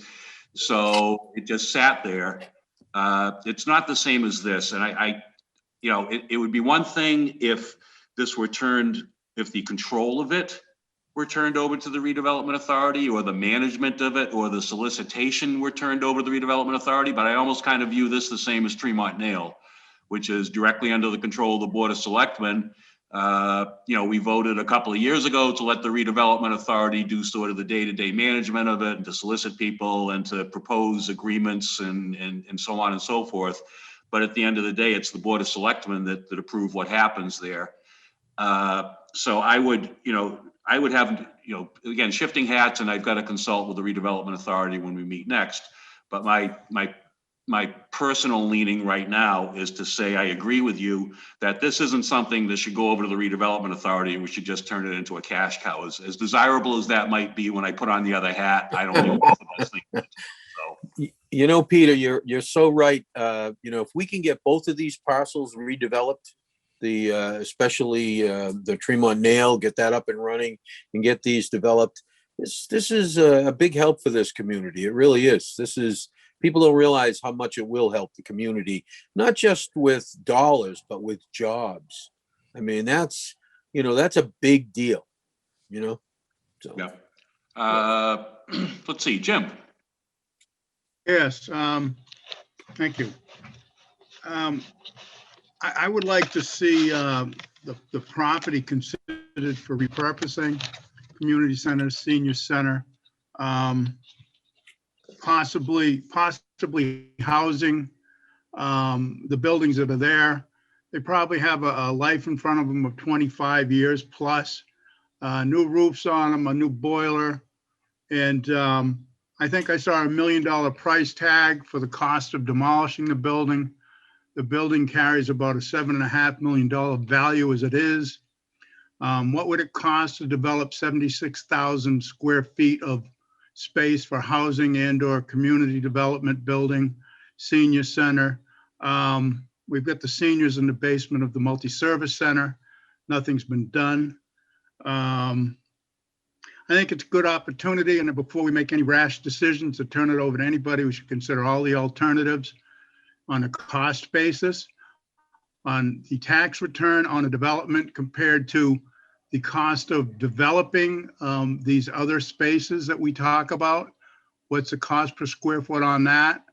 And let's make a decision. I'm not real keen on the sprawl idea of development, whether it's for commercial or industrial. That's what we're doing. We're sprawling out. We're spreading. We're going across Main Street now. I've said it before, and I'm going to consistently say I'd like to keep it from Main Street up to 495, and preferably 28, 495.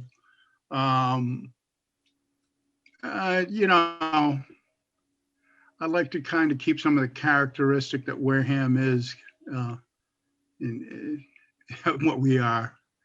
So that's my thoughts on it right now. And thank you. Yes, thank you. Judy. Yes, thank you. I've obviously seen the presentation a couple of times now. We certainly can look at the economic opportunities and the economic return to the town on some of the things that were not listed as preferred, including the senior housing, that kind of thing. I'm very much in favor of developing the property because it already is developed. There's a school on it. There is traffic that goes, that's the back way to go to the mall. I think while I agree with Mr. Muniz, sprawl is not attractive. This is a piece of property that is not, virgin territory, if you will. So I thank Mr. Buckland for pursuing this, and Grant King's presentation, I think, is very clear. Thank you. Yes, thank you. Yeah, this, of course, for Judy and I, this is the third iteration, or the third time we basically had the presentation. So we're very familiar with it. It does present economic development opportunities, and that's the direction I'm leaning in, personally. And I think, obviously, this is a great start. I think it's an interesting presentation. We're very grateful to Mr. King and Ken for working on this and coming up with it. And, we're glad that Serpent, we've got somebody here who might be a little bit involved with Serpent. I'm glad that they stepped up to the plate and helped us out with this. Serpent's been a good partner with the town for a while now. And I will, thank Alan for a lot of that. He's done a good job with it. Are there any other questions for Grant or Ken at this point? Mr. Chairman. I think Alan's trying to speak. 1 second, Grant. Alan, mic, please. Just a semi-humorous comment. Appreciate Grant's work, but I won't be giving him a raise. Mr. Chairman, just real quickly to respond to a couple things. I was taking notes as I was listening to you guys, and forgive me, I don't know your name, Selectman Patrick. Your last Tropiano. Okay. Tropiano. Irish name, Tropiano. Tropiano. Okay, good. I come from a Di Gregorio back in the day, so another. There you go. So that's the same. Yeah, So- that's about as Irish. Yeah. So just real quickly, I wanted to just clarify that those estimates of trip generation and water and sewer use, we're using the best data, ran it by Ken, who's an expert. I just wanted to clarify that those are our best guesses right now. And you would refine those numbers with an eventual project proponent you would start to like tack in on what's. Oh, yeah. Would be. Yeah, I understand all that. Okay, cool. I just wanted to clarify that I'm not predicting. I'm in the biz. I know how it works. Okay, good deal. They have a thing called a traffic study. We know how that works. Gotcha. And then just one thought to respond to a lot of what I heard is like, I don't think pursuing economic development here necessarily prevents the town from pursuing other things here. And it's because the site is so big, so well located, has so many assets. So Serpent is hands off. We want to do what's in the best interest of the communities we serve. And we really mean that. I just would like to highlight the fact that it doesn't appear to be mutually exclusive, economic development and a community center or a public safety facility or senior housing. And I would hate to see such a wonderful site with so many assets that are really so rare to come by. Any given town has very few sites that have all of these things going for it and few limitations on it for economic development. Whereas, you can build senior housing or a ball field really anywhere. That's not entirely true. I'm oversimplifying, but you need a far fewer assets and can tolerate a lot more constraints for those other uses. So all that to say, the bottom line for this study would be redevelopment is feasible and it doesn't exclude other uses on the site. Okay. Well, thank you. Any further questions for these gentlemen? No, thank you. Well, it's after 9 o'clock. I'm sure your wife would like you at least to talk to her, if not your children. So Grant, They're all asleep, I think. You dodged the bullet. Hey, so are we. Take care, everybody. Thank you very much. Thank you very much. Thank you, Ken.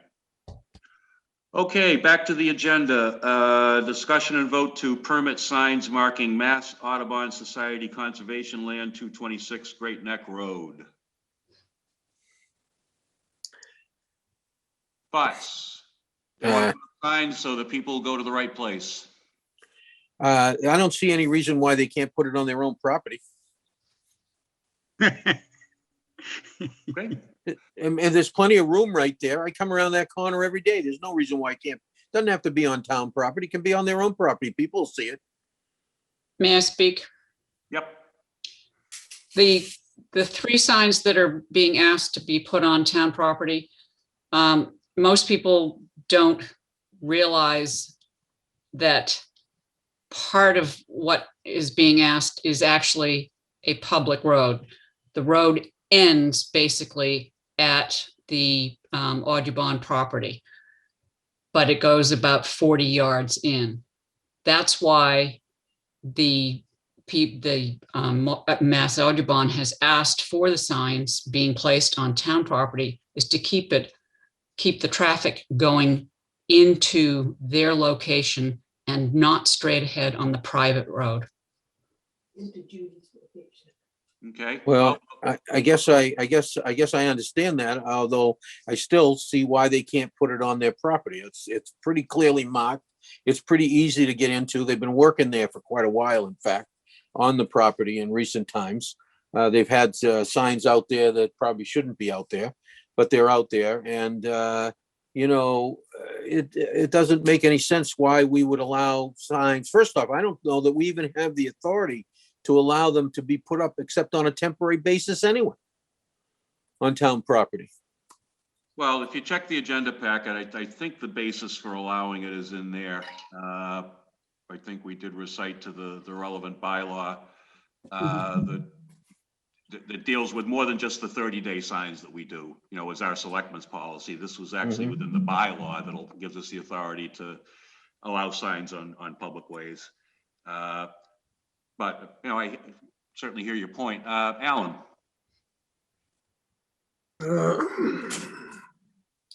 I'm not sure on the sign bylaw that we actually can, and I could be wrong, that when the sign bylaw was redone, that we really have the ability, as Patrick said, to approve it. so. A sign, I don't believe you can do that. I think this is actually under the road rules, if I remember correctly. Yeah, Well, it could be. this isn't a road sign. No, it's not. I don't have a problem if they're putting stuff up for the Audubon because I have no issue with them at all. I just don't think that it falls under our jurisdiction, but that's just my 2 cents.